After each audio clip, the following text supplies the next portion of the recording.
What up, Falcons Nation? Rise up, Nation. It's your boy, Jazzy Jeff. Real talk, no gimmicks. Bringing that real Falcons talk to real Falcons fans. And if you're new to my channel, please hit subscribe. Welcome, where we talk real all the time. And since this is new, I'm going live for the first time ever. This is called Real Talk Live. And I'm going to do things a little differently than other folks. I'm going to go to across the enemy lines, and I'm going to speak to a Seattle Seahawks content creator. He goes by the name of Sam Dogg 253, and I feel like why not have a little discussion about the Falcons and Seahawks, since week one is going to be that, and let's go over some of the history of this rivalry. So without further ado, welcome to my channel. Stick around, hit subscribe, comment in the stream.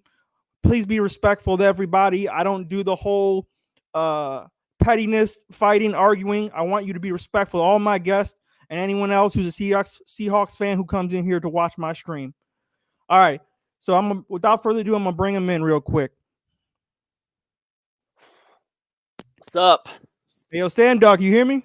Yeah, I hear you, Jazzy Jeff. What's going on? Sam Dogg The Infamous 253, an hour south from Seattle, man. Happy to be on the show with my man, Jazzy Jeff. Real talk, no gimmicks. How's it going, man? Feels good to finally get to do this, man. It really does, man. And just tell us a little about your channel, where you from, and what made you become a Seahawks fan, or when did you become a Seahawks fan? Well, mainly, you see, I was born in 92. I was born in Wisconsin in a town called Neenah, but I moved to Washington State during the first year of being alive, and I basically grew up on the Washington State sports teams and the Seattle sports team, so basically all Seattle. So, yep, that's basically how I'm a Seattle fan, because I've been here, lived here my entire life, you know. Because you was riding with Matt Hasselbeck back in the day. I was riding with Hasselbeck. I've even met Hasselbeck back in the day. I've met Walter Jones. I've met 3 of the 4 Seahawk Hall of Famers. And I didn't get my first Seahawks game was in Husky Stadium in 2000. I never got to go to the old Kingdome, unfortunately. But I did get to I don't mean to bring up bad memories, but do you remember when Hasselbeck said in that one game? Yes, in Green Bay. Yeah, don't even remind me. Al Harris, yep, Al Harris pick 6. Don't remind me of that. No disrespect, but that was funny as hell when he called it and then threw that pick. It was on a special edition of Chris Berman and the ESPN with the "Come On Man" when Hasselbeck, I think, first joined ESPN. Yeah. But yeah, let's go to the better times. The Seattle Seahawks, obviously, you had that Super Bowl championship banner back and behind you. Russell Wilson came into lead 2012. Yep, and took us to the playoffs and as a wild card, and obviously we took down. We were basically the team, I would have to say, that possibly ruined our G3's career in that playoff game in freaking Washington back in the 2012 season, in that playoff game when he hurt his leg on that bad turf over there. And then obviously we had that playoff matchup in 2012 in Atlanta, which it was an epic battle. And at that time, we were playing some of the best football. I want to start off by saying thank you for the Beast Quake against the New Orleans Saints. Every Falcons fan loved watching that highlight when Marshawn Lynch stiff-armed the whole fucking team and those Aints went home crying. That was one of the greatest things I've ever seen, and it wasn't even my team playing. So thank you for that. That run was in my end zone. I was there. I saw it firsthand, and the whole stadium was shaking. I remember my buddy Jeremy had me and my dad in one side of the arm. We were like, ah! I was in one side of the arm. It was crazy. His arms were around us. We were rocking back and forth as Lynch made that run. We couldn't believe what we were seeing because we were a sub-5, the first team with a losing record to make the playoffs. And let alone, we knocked out the defending Super Bowl champions that year. And that was an unlikely upset, man. It was probably one of the funnest nights ever, other than those NFC championship games that we won in freaking 2013, the following year, and then 2014, which I was at, including the one where we beat the Panthers to go to Super Bowl 40. Hey, anytime you beat an NFC South team, I appreciate it, as long as it ain't us. But speaking about us, the Falcons, Seahawks, I believe in Russell Wilson's career, we've played each other 5 times. Yeah. The first time was 2012 divisional game. As you remember that, Matt Bryant saved our bacon with the game-winning field goal. Well, I think it was actually either Roddy White or Julio Jones with that big play. Yeah, because I remember we had just taken the lead with a Marshawn Lynch touchdown. I was just praying. We had to get a stop. And at that time, before that, I felt like me and my dad were saying we felt like we were playing the best football in the season so far. We were playing the team playing the best football. And man, if not for that, man, I really felt like we could have if we had gotten past you guys in that, I think we would have smashed Frisco and then smashed Baltimore in the Super Bowl, because we felt like we were playing the best football. But that loss where Matt Bryant saved you guys and you guys went on that NFC Championship game, I think that truly was what sparked this. And I remember how devastated, how mad I was. But I said, man, next year after that, we're going to freaking Super Bowl and we're freaking winning that son of a gun. But I mean, I'll try not to. I'm not trying to cuss on the channel, so keep it clean. Hey, no, this is real talk live. You can cuss on this fucking channel. Yeah, so shit, man. I mean, I remember it was like next year we get that Super Bowl, we winning that son of a bitch. And sure enough, I remember when I watched the Americas game and watched the freaking championship Blu-ray, Russell Wilson even said it to Pete Carroll's like, "Hey, man, next year we're going to freaking Super Bowl." And sure enough, I think that loss in 2012, personally to me, was what sparked that Super Bowl run. Personally, that was the fire for that entire fucking season. I was glad to be a part. I was glad to be a part of it, and basically many of those good years, because we had basically went through shit seasons from those rebuilding years after 07, when we went 4-12 in 08 and 5-11 in freaking 09, and then obviously that to make the playoffs with a losing record and pull that upset. I mean, it was tough to go through, but when you tough it out for so many years, to finally win the big one, in the long run, it's totally worth it. Well, as you know, that was Matt Ryan's first playoff game was versus y'all, because Matt Ryan went to the playoffs his rookie year, but we ended up losing to the Cardinals. But the second meeting, which I want to talk about, and I want to get your thoughts on, which was the Seahawks whooping us 33-10. Do you remember that game? Yeah, that was our payback for the playoff game when we were on our way to getting this, and Russell Wilson's only win in the Georgia Dome. Right. And then the third game was the Julio Jones no interception call on Richard Sherman. You mean pass interference call? I'm sorry. Yes. Yeah, that was a battle too, and I remember I was just happy we got out of that one. But it was a crazy ass game. I mean, thought there was going to be a flag. Was relieved that we didn't get a flag.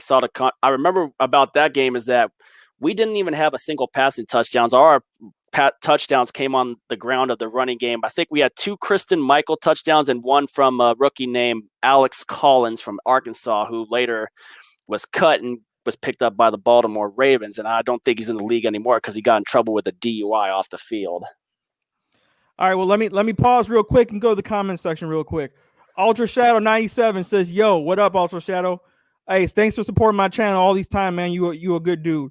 Braylon Robinson says, again, thank you so much for that. He's talking about the Beastquake, so he's thanking you guys for that. Oh yeah, man. I'll tell you what, man. If you would have been there, you should have seen it live in person, man. It was just incredible to be at it in person. And other than that, I mean, the following year after winning that, I was there. You want me to show the Super Bowl ticket on the stream? Not yet. We'll get to that later, bro. I just want to keep going these comments real quick, to give shout outs to people. Pound for Pound, what up, Jazzy Jeff? Pound for Pound, if you don't know, is one of my inspirations for even becoming a Falcons content creator. If you don't know Toby D and JR, they do some of the best work you've ever seen when it comes to Falcons. And I'm a student of the game, but I'm telling you that every time I watch their live stream, I take notes and I educate myself because they do some phenomenal work. So if you any Falcons fans out there, you want another good content creator, Pound for Pound is one of the best around. So let's get into the next game, that 2016 divisional game. Yep, we came off of a playoff win against the Lions where Paul Richardson had a ridiculous touchdown catch. And then, I mean, we were injured because, we basically had lost. I think what derailed that season in 2016 was when we lost Earl Thomas in the Sunday night game against the Carolina Panthers. Losing Thomas was a big blow for the defense, and I really don't think we recovered because I remember we got to the quick score off the bat hitting Jimmy Graham, and then you guys just stepped on the gas and didn't let go ever since, because Julio was killing us. You had Mohamed Sanu. And by that time, Matt Ryan's MVP season, he was already cooking. And I think the foreshadowing was that Russell Wilson tripping in the end zone. That safety. Yeah, with the safety, that turned the tide. That got the crowd into it, and it felt like, oh, we can finally win this game. And of course, then we beat the shit out of the Packers, and then we ended up losing to the Patriots in the Super Bowl. Yeah, I remember because Dallas lost to Green Bay at home to basically make the NFC Championship game, the last game in the Georgia Dome. But I remember how pissed I was about that safety, man, because I'd always been saying, like, we need to fix the offensive line. One of my biggest issues the past few years, we haven't had a good offensive line since we had Walter Jones, Steve Hutchinson in that 05 Super Bowl run, which I think the O-line was the real MVP and not Sean Alexander. Because sometimes when you have a good running back, it all comes down to who has the best offensive line. You could tell a good running game by a good offensive line, you know? And in similar fashion, Matt Ryan, when his rookie career, we had a lot of heavy defense and heavy run game with Michael Turner. And obviously, the more Matt Ryan grew, the more they allowed him to throw more. And I feel like the Seahawks are kind of the same way. They got back to the run now, but Russell Wilson, beginning the career, it was Legion of Boom. It was running the football, Marshawn Lynch. But then they started letting Russell throw those deep balls because he has one of the best deep ball passes in the league. And I think you guys took off from there. But tell me about that Super Bowl loss versus the Patriots. Do you think they should have stuck to the bread and butter of Marshawn Lynch, or are you okay with Russell Wilson throwing that pass? Man, do I need to grab the ticket now to tell you just how devastating it was for me? I'll be right. Give me a sec. Hey, let's go to the comment section. What up, Archangel? Rise up, family. What up, bro? Caden, what up? What up, Jazzy Jeff? What's up, Caden? I was there. Oh man, there it is. The Super Bowl loss. Sam Dogg was at that game when I was in the very end zone. The play happened. I was in the very end zone. It happened. I remember yelling out, "Run the ball, run the ball." I was like, "Run the ball with Marshawn." I wanted to run that ball just to take it in, and y'all had a timeout. Yeah, we did. But another way I think it could have been better too with that, even if we did throw, was just like to try to get a screen to one of the tight ends like Luke Wilson. But man, it's like, I hate looking back on that, because if Ricardo Lockett would stretch his arms out a little farther, the best it could have been was an incomplete pass and stops the clock. But forever, people always say, like, for the other fans, like saying, oh, it was Pete Carroll. In my reality, I'm blaming Darrell Bevell all the way for that call, then our offensive coordinator. So I really thought Darrell Bevell should have been fired after that play. You think so? Yeah, I'm blaming Darrell. I'm going to my grave blaming Darrell Bevell for that one.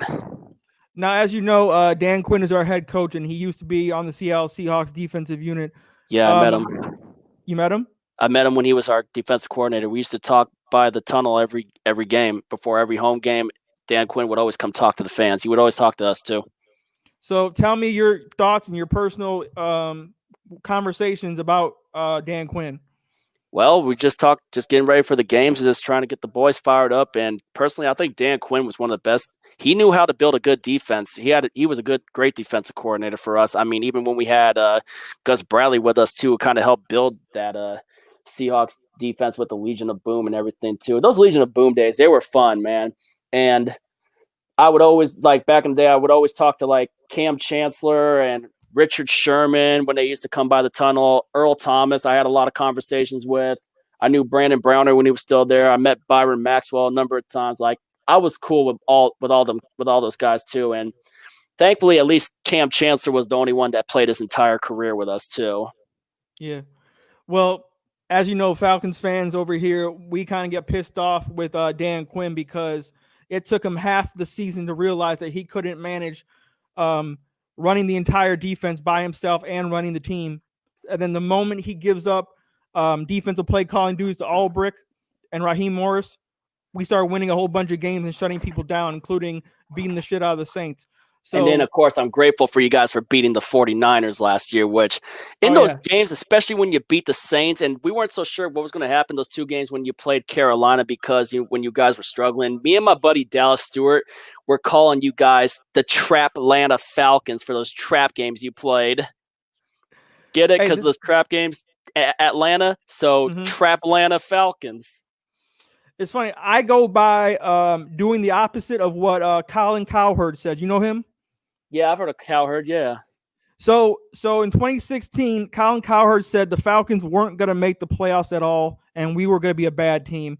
We ended up going to the Super Bowl. Then Colin Cowherd said in 2017, Super Bowl hangover, the Falcons ain't going to make the playoffs, and we'd be lucky to win 7 games. We obviously went to the divisional game, went to LA and beat Todd Gurley and his Rams on their field. So I know you're happy about that. Yeah, I was at Suncadia, and then got in the hot tub after that. Right. And then 2018, Colin Cowherd picks us to be a Super Bowl dark horse favorite, and we're going to go deep into the playoffs. And of course, the Falcons fell apart with injuries and other issues. So whatever Colin Cowherd says, do the opposite. So Falcons Nation, this year, you better hope Colin Cowherd says we're going to suck, because I'm telling you, we're going to be doing damage if Colin Cowherd says we're going to suck.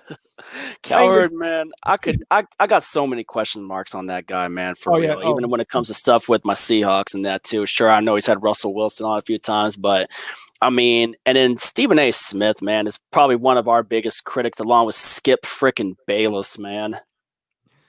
Well, I mean, didn't the Seahawks beat the Cowboys in the playoffs? In 2006, when Romo botched the snap, I was at that game too. Yep. There you go. That's probably one reason why he hates him. And then obviously we played him in freaking 2018 when we were able to get back. And sure enough, we had just had a bad 2017 year where we did end up beating the eventual Super Bowl champion Eagles in that 2017 season, which I remember that. But anyway, hey, hold on 1 second. Napdog 12. I think the Seahawks were trying to outsmart the Patriots. Do you agree with that? Well, I don't really. I think I wouldn't really try to talk. I don't really want to look back on that, man, to be honest. You don't want to look back? It's too hurtful? It's too hurtful because I was there. I hear you. J-Dog, what's good, Jazzy Jeff? Ain't nothing much, man. What's up? Nicholas Fowler, yeah, we always get people hating on us. Rise up, ATL. Our win against the Niners our win against the Niners last year was great. We stuck it to Shanahan. Oh yeah, we hate Kyle Shanahan now. So yeah, I know. Trust me, I was talking to Sleet about that. Heck, remember on my game picks video when me and Dallas were on the pick when you guys were playing Jacksonville? Me and Dallas were thanking you guys for that one because it got us back in first place for the time being. Just like I'm thanking Kansas City for freaking pulling that epic come from behind winning the Super Bowl on them. But Falcons Nation, we can't just blame Kyle Shanahan. Devontae Freeman should have made that block on Dante Hightower.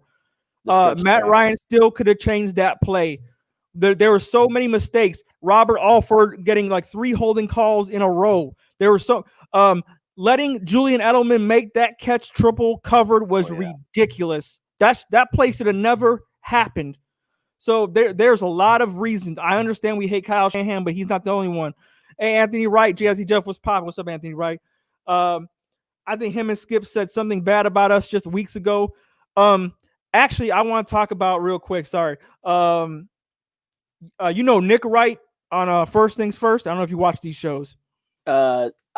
I see some of them on YouTube. Like I tune in on some of them on YouTube when the videos are put up, like First Things First or First Take or Shannon and Skip Undisputed. I tune into a bunch of those all the time when I listen on my iPhone while I'm at work. So well, give me a second. I'm about to go on my soapbox real quick. Falcons Nation, give me a second.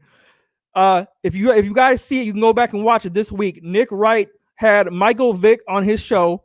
And Michael Vick was talking about the NFC South, and Nick Wright asked him about the quarterbacks in the division. Michael Vick says future Hall of Famer Matt Ryan, future Hall of Famer Tom Brady, future Hall of Famer Drew Brees.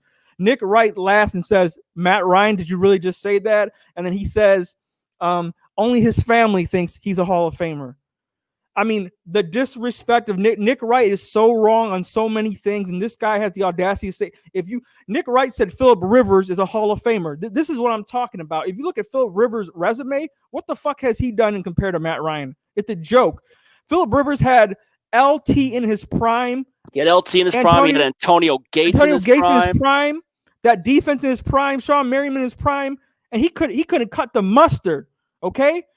Give Matt Ryan LT in his prime and see what the Falcons do on our team. Shit, man. Nick Wright, shit. I mean, he can go F himself. I mean, yeah, Nick Wrong. Julian Mapp, what up? That's right. He's Nick Wrong. That's his name from now on. Anyways, moving forward. We're going to talk about this upcoming season. The Seahawks are starting to look a little different. Adding Jamal Adams in that trade. I want your thoughts on the Jamal Adams trade. Did the Seahawks give up too much? I mean, I was looking at it from a bunch of different point of views, but I mean, I like the fact that we got a beast-ass safety in Jamal Adams, I mean, seeing what he did last year, especially in that game against the Giants where he just did that safety blitz and ripped it out of Daniel Jones' hands. But you look at who the hell we got to fucking face in the fucking NFC West, because you got the Arizona Cardinals on the rise, just trading, making that trade and getting DeAndre Hopkins. You got San Francisco with freaking George Kittle. Now they just got Jordan Reed at tight end. So I ain't got no faith in Jimmy G. I'm sorry. Yeah, but if Jimmy, hold on. Side note: Jimmy G went to my school. I went after I graduated. I went back to EIU and I saw him play. And trust me, that guy was also carried by our team defense and our run game. Jimmy G is not the answer. I don't think he's ever going to get over the hump. The Rams, I don't know. They've lost a lot of people. The Rams lost a lot of people too, but it's like we got to freaking try because our secondary was getting torched a lot too. I mean, and obviously the whole Quentin Dunbar shit move. I mean, I want to call it desperation, but I think the reason why we traded those draft picks, as much as I really personally for me, I like to hold on to draft stock because I like to build. Me and my dad always said we like to build through the draft, but I think Pete and John, because of this whole college football season, if the college football season is canceled, 2021 draft, it's blind. It's a freaking blind draft. Shout out my buddy Trevor Haar, by the way. My buddy Trevor Haar mentioned it on a buddy of mine who's a 49ers fan saying that it was desperation. I wouldn't say it's desperation. We're trying to fill a keyhole, and plus, we may try to extend Jamal Adams long term. And I think if there's no college football season, 2021 is a freaking blind draft. So Pete and John probably want no part of 2021 because it's going to be blind if there's no college football season, depending on how the hell they're going to fucking play that season. I hear you.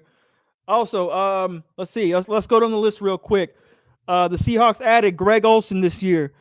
Bruce Irvin, formerly Atlanta Falcons. And Bruce Irvin was part of the Super Bowl 48 team. I met him back in the day, too. He was cool. That's good. Philip Dorsett, Quentin Dunbar. Ain't he the dude that got in trouble? Quentin Dunbar, I'm trying not to really talk much about that because, he's on the exempt list, depending what else happens further into it. It was crazy with freaking on your man, Quentin Dunbar. You don't want to drive. That's okay. I understand.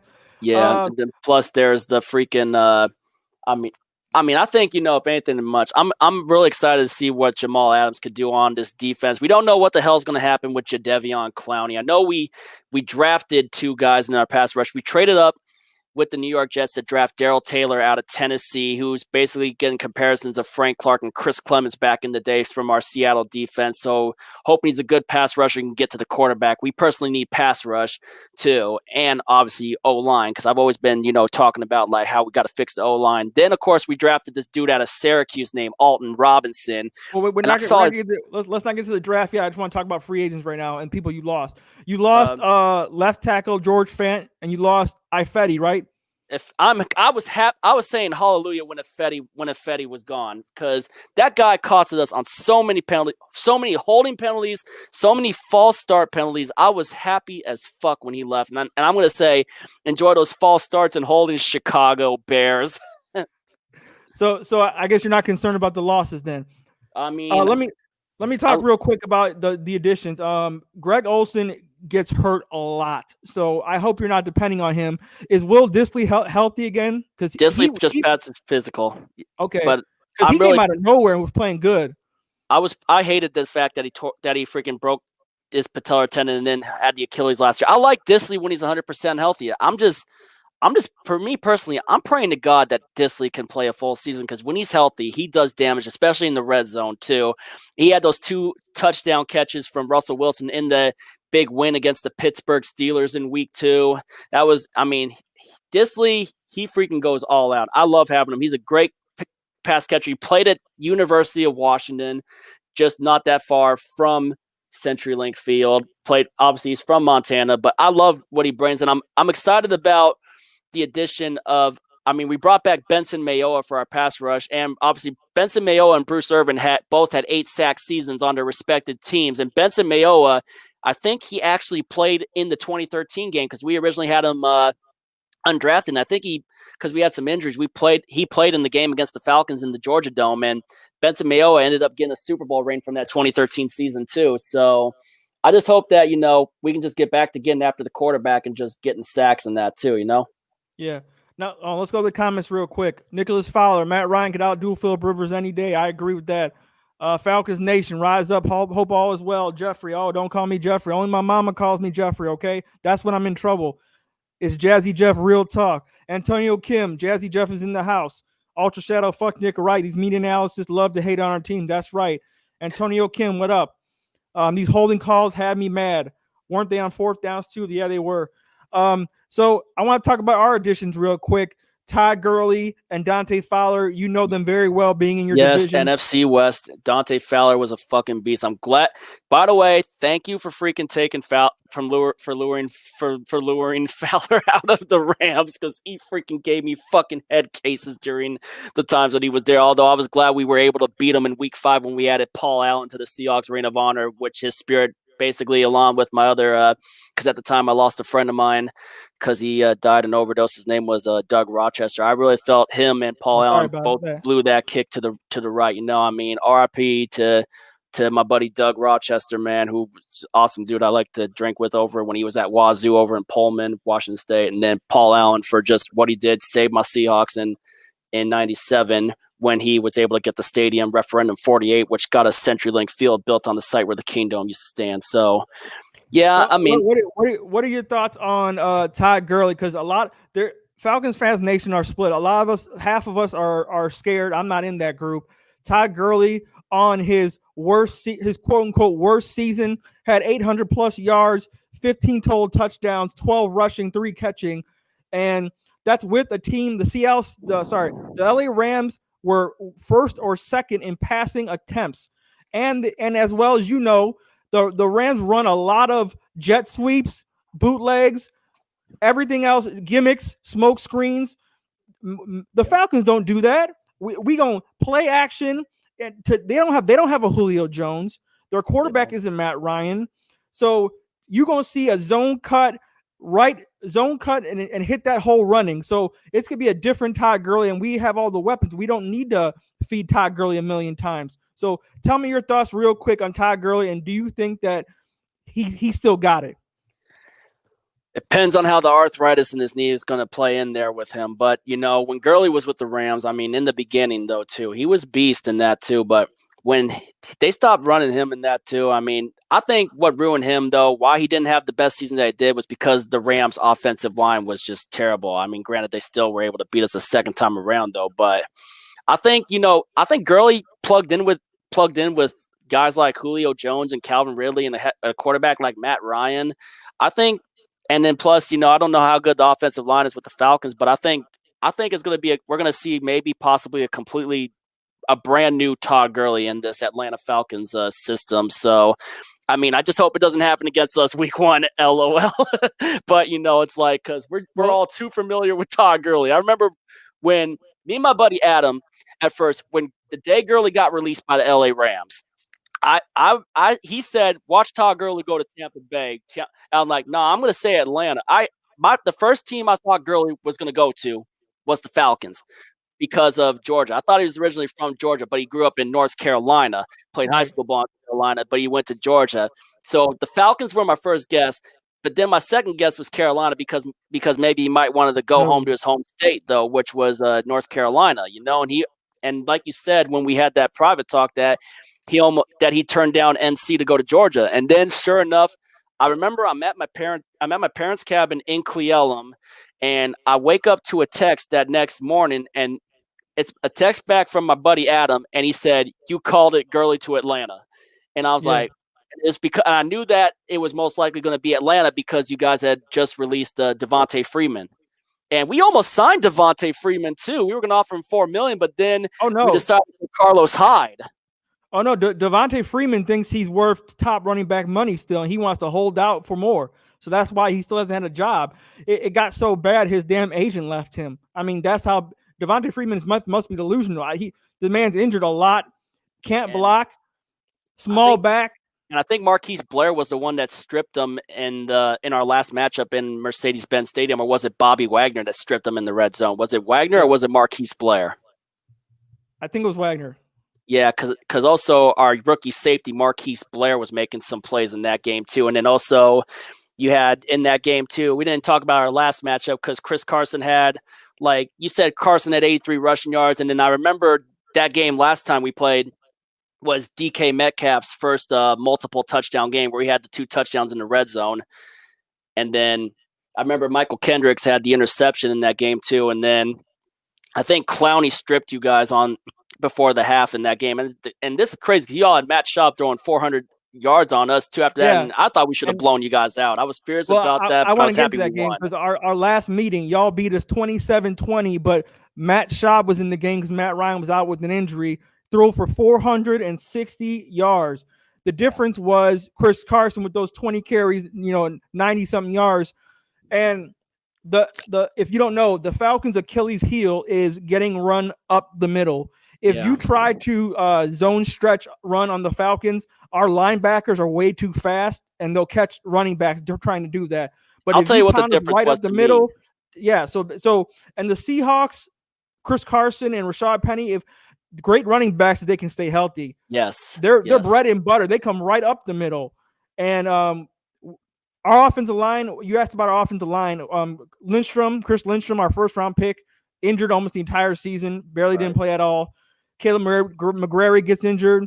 And Caleb McGrary's from Fife, Washington. McGrary's not far from where I live. Okay.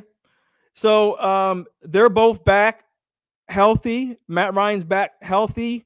They've been working out with a Falcons legend with their placement and run game and run blocking. So there's going to be an improvement on it. I think there's going to be improvement. And for Falcons fans worried about Todd Gurley, he catches better than Devontae Freeman. He blocks better than Devontae Freeman. He's bigger than Devontae Freeman. He can break tackles better than Devontae Freeman. And let's not forget he can hurdle too. He can hurdle better than Devontae Freeman. For all the people concerned about Todd Gurley's knee injury, did you guys forget that Devontae Freeman got hurt a lot? Like, I don't understand. So I'd rather have the way better player who, even on his worst day, is still getting 800 plus yards and 15 touchdowns. Let's go to the comment section real quick. Carson was a good hurdler too for our team. You've seen the flip hurdle he did against the Carolina Panthers a couple years back, right? Oh, yeah, Carson's a dog. He just got to stay healthy. Yeah, I hope he stays healthy. I love Carson when he's healthy. Rise up ATL. Gurley's going to ball big time. What up, bro? Nap Dog. Freeman wants way too much money. Oh, yeah, he definitely wants way too much money. Julian Mapp. Free deserves a job. Free deserves a job, but not with the attitude he has. He needs to humble himself like Cam Newton did to get a job. Ultra Shadow. Todd Gurley's last season wasn't really that bad. 14 touchdowns, 1,064 yards. I don't consider it a down season. Smitty Sports Machine. What up? Gurley's one of the best dual backs in this league. Smitty Sports Machine is one of the best Falcons content creators out here. If you don't know him, please join his channel. This guy is a workhorse. He does videos like every fucking day. I'm like, damn, another Smitty video. This guy is a workhorse, so I respect his grind. Nap Dog. Clowney is still a free agent. Do you guys think the Falcons should sign him? He wants a lot of money, and it doesn't seem like we're one of the teams he was interested in. I think he still wants to go to the Seahawks and make them pay more money. What do you think? Tell Smitty thanks for subbing my channel up, by the way. Hey, that's real love, real recognized, real. Smitty's a real dude. Smitty, once again, Buchanan will be an X factor because of his versatility on special teams. Nicholas Fowler, I feel that we definitely could have played against the Seahawks. Buchanan, is he talking about Dayon Buchanan by any chance? Yeah. Because I knew him when he was at Washington State. He took me back. Goddamn, you know everybody. I was in the car with him when he took me back from the bar, Stubblefield, and at the time after he had done the combine, and I told him personally, I was like, because I seen him on the NFL Network, I was like, Dayon, no matter what happens, I'm telling you this, you're going in the first round. I told him he was going in the first round. He went 27th overall to Arizona. Then he joined Bruce Arians in Tampa, and then I think, wasn't he with the New York Giants last? And wait, is he on the Falcons now, Dayon Buchanan? Yeah, special teams, yeah. Wow, I had no idea he was gonna bounce around like that, but I knew him back when he was at Wazoo. Okay, that's what's up. Real quick, Ghost Pepper, what's up? What's good, Jazzy Jeff? Ghost Pepper is one of the funniest real dudes you'll ever meet on YouTube. I mean, me and this dude been going back for years, commenting on the Falcons. I want to get back into your draft real quick. What do you think about your first round pick, linebacker Jordan Brooks out of Texas Tech? That was one of the guys I had on the Falcons radar. But go ahead. Well, I was scratching my head at first, but then when I saw his 40, me and my dad were talking, when we saw his 40 time, he ran a 4.54 in the combine for a linebacker. And then I think what really got me was the fact that he was coached by the same coach that coached Bobby Wagner in college at Utah State. And Bobby Wagner immediately, when we drafted Jordan Brooks, Bobby Wagner was trying to get his contact info, trying to get his number in that too, because Bobby Wagner wants to, mentor him because of the fact that he had the same coach that he did back in college. And I think Bobby Wagner will make a good mentor for him, along with KJ Wright. And Bobby Wagner in my mind, I think Bobby Wagner right now. I mean, he used to be back when Kuechly was with Carolina, but I would say from the looks of it, I think Bobby Wagner to me is the best middle linebacker in the NFL right now, bar none. And he will be a first ballot Hall of Famer. But I hope he can mold Jordan Brooks into a good linebacker. I think it might be an eventual replacement to KJ Wright, who in my mind, he had a pretty good year last year too. Other than some, I mean, he had some pretty good years with us. I don't know how much time KJ has left because he's been injured, but I do love KJ Wright because he was also one of my regulars to my player interaction videos when I hang out by the tunnel before Seahawks games, which obviously we're not going to get that this year because of the pandemic we're going through. But yeah, Right. A lot of love with these players because that's also what my channel is about too. Is I like showing the people what also the Seahawks superfan Norbcam doesn't show, because obviously Norb doesn't really go in there early, which he still owes me to go in with me early to help pump the guys up. Like, I fire the guys up a lot too. Another thing is Pete Carroll, one time when I went to the 2016 game, the year that you guys beat the Rams in LA, I went to the Seahawks 2017. I went to the Seahawks Rams game in Los Angeles in 2017, and Pete Carroll said to me, because this is the old jersey I had on prior to that, the old number 2 with the Sam Dogg on the back, right? I would turn around. Let's see if I could pull this around. You see that? Yeah. Yeah, so Pete came up to me and said, "Hey, we got to get you a new jersey."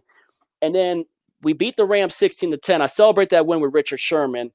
And then after that, we all go on our bye week. And then when we get back, and I remember the day I got the new jersey, which is sitting in my closet right now. I won't grab that out though, unless everyone wants to freaking see it, because it's like a game jersey.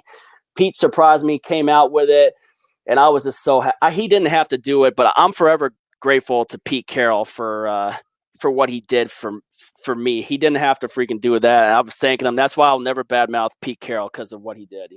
I mean, he's recognized. Let's go to the comments real quick. Wagner is a top dog. Deion Jones is top 3 also. Smitty Sports Machine. Deion Jones is one of the best side-to-side linebackers in the NFL, and he's the most underappreciated linebacker. I don't know what it is. I don't know what the Falcons got to do to get respect, but I mean, Deion Jones is a beast, a flat-out beast, and he doesn't get a recognition. I do think Bobby Wagner is one of the best middle linebackers in the NFL. He might be 1 or 2. I actually thought he was better than Kuechly, in my opinion, personally. Yeah, I mean, you're not saying that because obviously he was on Carolina. I had a lot of respect for Kuechly, because what Kuechly did in the game in his own way was great too. And it's a shame that his career was cut short due to all the injuries and that too. But I understand why he retired like that, because of obviously the injuries though, which is very unfortunate. What up, Smitty Sports Machine? I got the comment section turned on the thing, by the way. So, yeah. But yeah, it's just, I mean, it's unfortunate for what happened with Kuechly, but I love Bobby. I always get Bobby fired up by the tunnel. I've had him on videos. I've had a bunch of players on videos too. I even had a personal interview with freaking Marcus Trufant, which his brother was on the Falcons at one point too. And then obviously I interviewed Cliff Averill, having him take us through his plays in Super Bowl 48, which obviously he brought up the safety play first, which he has the fastest score in Super Bowl history. Not a lot of people know that. Cliff Averill, fastest score in Super Bowl history, 12 seconds into the first quarter. Did you ever meet Desmond Trufant? I met Desmond while he was at Washington at one of Marcus's bowling events one of the years. I met Desmond. And I met his other brother, Isaiah. You mean everybody, I swear to God. Yeah. So, yeah, back to that game at hand. The reason I remember the game when Pete gave me the jersey was because that was the game where Russell Wilson and Deshaun Watson had the shootout in 2017. Yeah. That's why I remember that game well. Let's get into the 2020 season, week 1. Seahawks versus Falcons. Do you do predictions? Well, I do game picks and that too with my buddy Dallas every Tuesday leading up to the weekend. And obviously what sucks is that we get no eye test this year because they canceled preseason to know exact. So we're not going to know what all we have. Right. Unfortunately, I like preseason because it shows us who's going to be good and who's going to be bad. And that's what I hate about not having a preseason. I won't go down to a prediction because, I'm usually just wait to see what happens, and I'm 1 week at a time, one game at a time. I'm never one to predict records. I just let it happen. I'm realistic, man. I'm just realistic. I usually say what certain needs we have, and I'm never a guy to look too far ahead. I learned this from my dad. I don't want to look too far ahead or get cocky on anything, Oh, it's not cocky to give a prediction. I mean, it doesn't mean it's going to come true. That's what a prediction is. I mean, we ain't going to hold you to it. We ain't going to kill you for it. I know. I'm just one to wait and see, but I hope that we can just pull it off. I know you want your team to win. Obviously, I want my team to win too, obviously, but I think it's going to be a good matchup, and I'm anxious to see how you guys are going to try to use Todd Gurley against us, because Todd Gurley's been tough to handle. I mean, obviously, we were able to handle him pretty good in 2016, and I remember Michael Bennett blowing him up on Thursday Night Football in 2016, back when Michael Bennett was a Seahawk on one play. I remember Bennett just blasted him. The key is going to be your second corner, because they're going to rotate Jamal Adams over to Julio Jones' side. So right. Speak on your number 2 corner, and how do you feel he can fare against Calvin Ridley? Shaquille Griffin, yeah, or Trey Flowers, whichever one you think is going to be on him. I think Shaquille Griffin fared. I think Shaq Griffin fared pretty well last year, even though you guys had Matt Schaub out there. It's just our secondary was getting toasted a bunch last year, and plus we don't even know there's some other offensive there's some other not offensive. There's some other cornerback we got undrafted, which I'm anxious to see who the undrafted stars. We always with the Seahawks, we always seem to find an undrafted gem in the draft. So there might be some undrafted guys coming up there in our secondary, but I'm thinking Shaquille Griffin sticks on freaking Julio Jones, and you also forgot to mention our other safety, Quandre Diggs, who will be in the backfield with freaking Jamal Adams. So you can't forget about Quandre Diggs, because I think Diggs might be eyeing one of your other guys like Ridley too, and depending on what Trey Flowers can do. And I know Trey had 3 interceptions last year, but I'm anxious to see what kind of. I hope Trey can step up, but he's been basically. I just don't know, But I'm never looking too far ahead. But secondaries need work, and I think Jamal Adams is definitely a big boost for the secondary. Well, let me get them, because I did a whole prediction on the seasons for my channel, so I have to do a pick for this game. No disrespect or anything, but let me get to the comment section before I do that. The Falcons, Anthony Wright, the Falcons defense will make a significant jump in defensive rankings in 2020. Well, they better, because we was fucking almost dead last in sacks. I think 26th in sacks. That terrible. Smitty Sports Machine. Sam, DK Metcalf will be top 5 in receiving in 2020. Do you agree with that? I hope so. Hope. I know he broke 1,000 yards last year, if you include the playoff game in Philly. Julian Mapp, nobody can guard Calvin. Calvin came out recently and said that he expects to be elite this year, and they got him in fantasy football as a breakout candidate. Also, I don't know if you know, our defensive line in the draft, we drafted Marlon Davidson from Auburn. And so he is big enough to play inside, and he's fast enough to play on the outside. So you're going to pair him next to Grady Jarrett. You're going to have Fowler, and then you're going to have Tack McKinley. McKinley added on a bunch of pounds of muscle. He cut fat down. What about Claiborne? Do you still have Claiborne? No, Claiborne left. I believe he went back. I want to say the Patriots, but I could be wrong. I know he went somewhere, but he's not on our team anymore. Okay. So our defensive line has definitely gotten bigger. Our concern right now is the secondary. Obviously, getting rid of Robert Alford, getting rid of Desmond Trufant. We bring in AJ Terrell, cornerback from Clemson.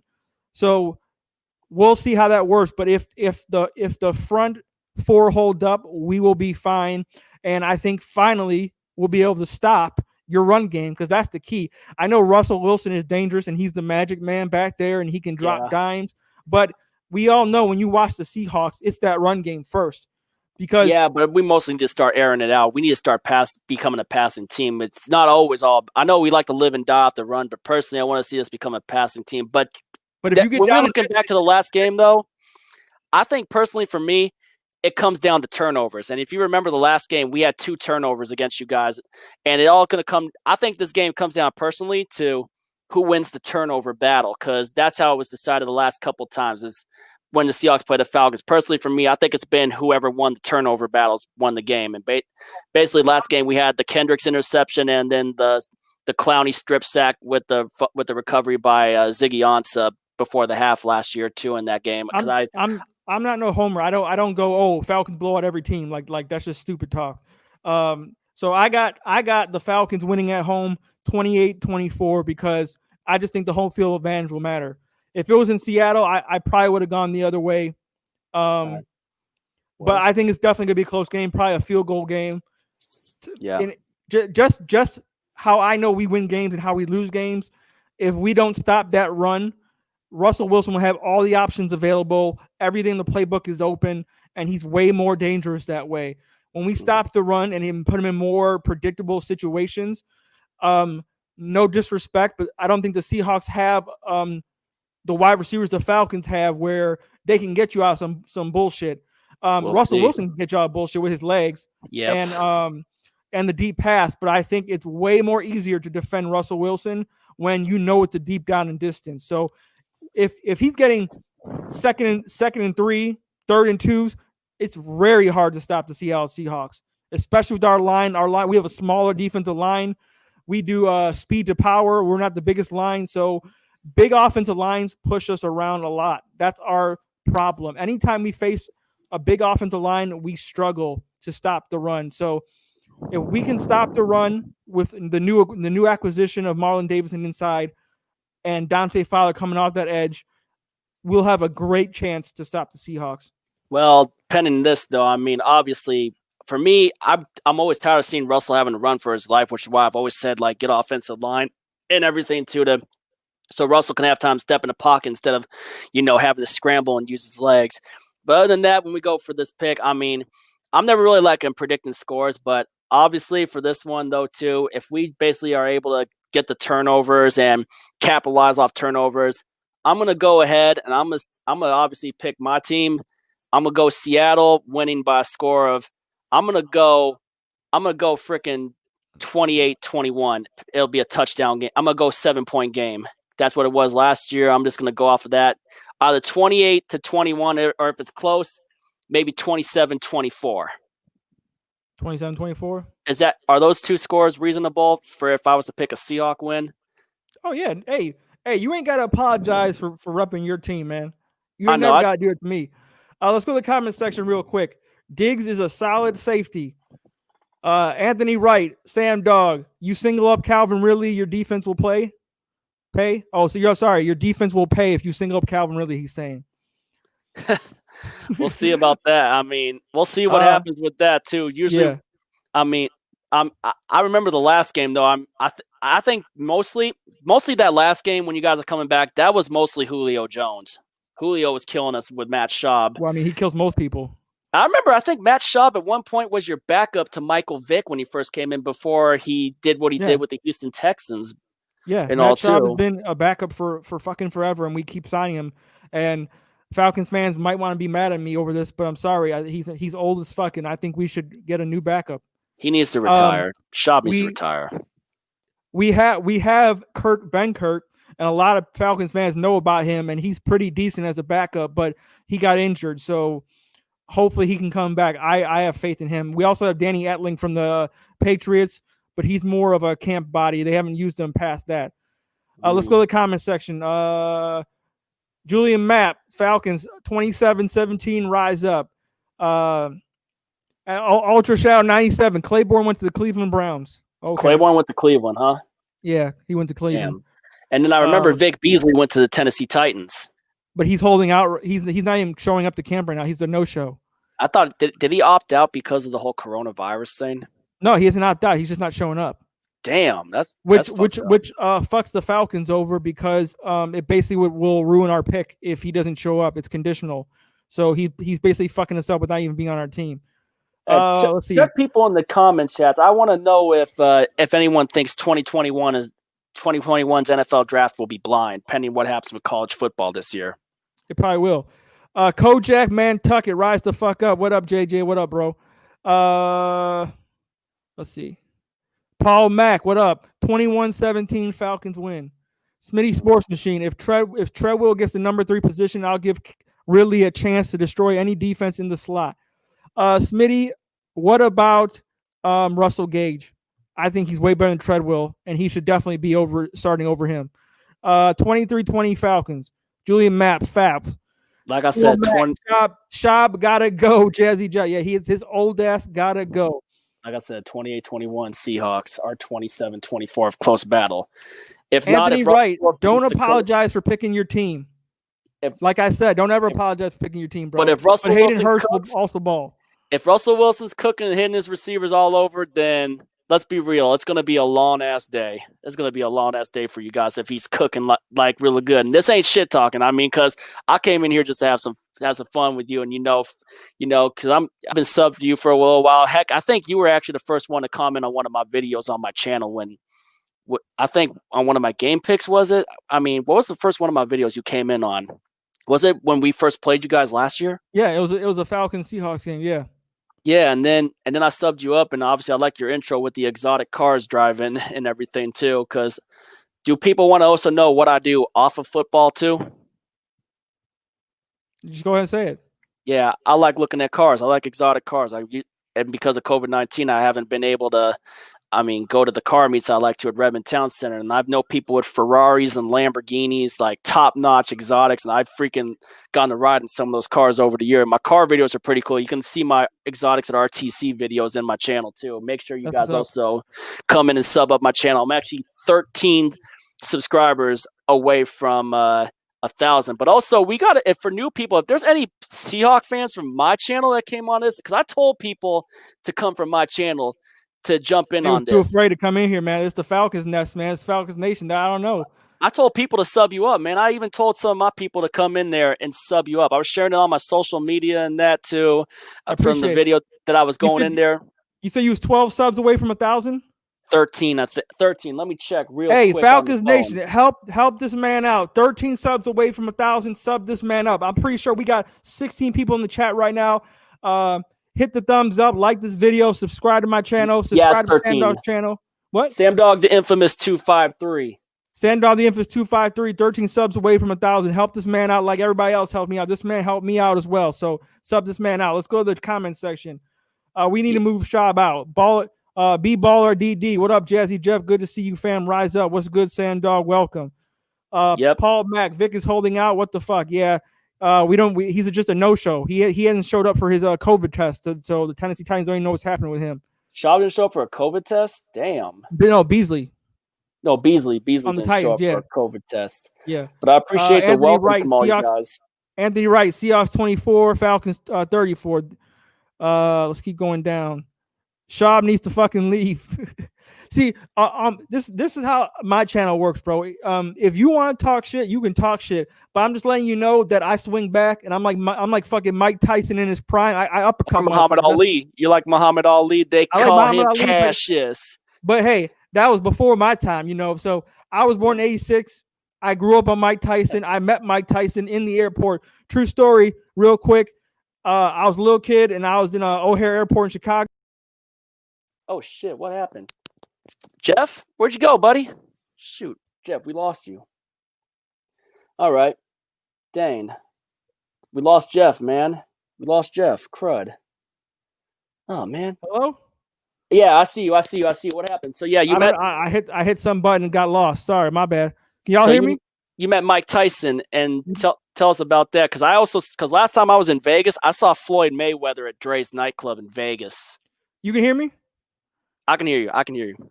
So as you know, Mike Tyson talks real funny, but he's a big, intimidating dude. So he comes up to me and shakes me and my brother's hand because I said, "What's up, Mike Tyson?" And he said, and I'm not joking, he made this voice. He was like, "It's a pleasure to meet your acquaintance." And he has that lisp, and I'm the kind of dude where I don't care. So I started laughing. And my bigger brother, he's more like he's always embarrassed of me in public growing up because I'd say how I feel about anything. So he punched me in the arm and he would whisper in my ear and said, "Hey, don't laugh at Mike Tyson. That's Mike Tyson." I'm He like, the said dude talks. I'm sitting there like, the dude talks funny. I can't help the dude talks funny. That ain't my problem. you laughed at him because of the voice. Hey man, I'm sorry. That's how he said. right. He said it's a pleasure to meet your acquaintance. I'm Mike Tyson. You want to see my craziest video? And I got a screen share for this one and pull it up from my YouTube channel, man. This Hold happened. on, let me go. Let me finish these comments real quick, bro. Sorry. I think it'll definitely be a blind draft, but Shaw needs to fucking leave. Nicholas Fowler.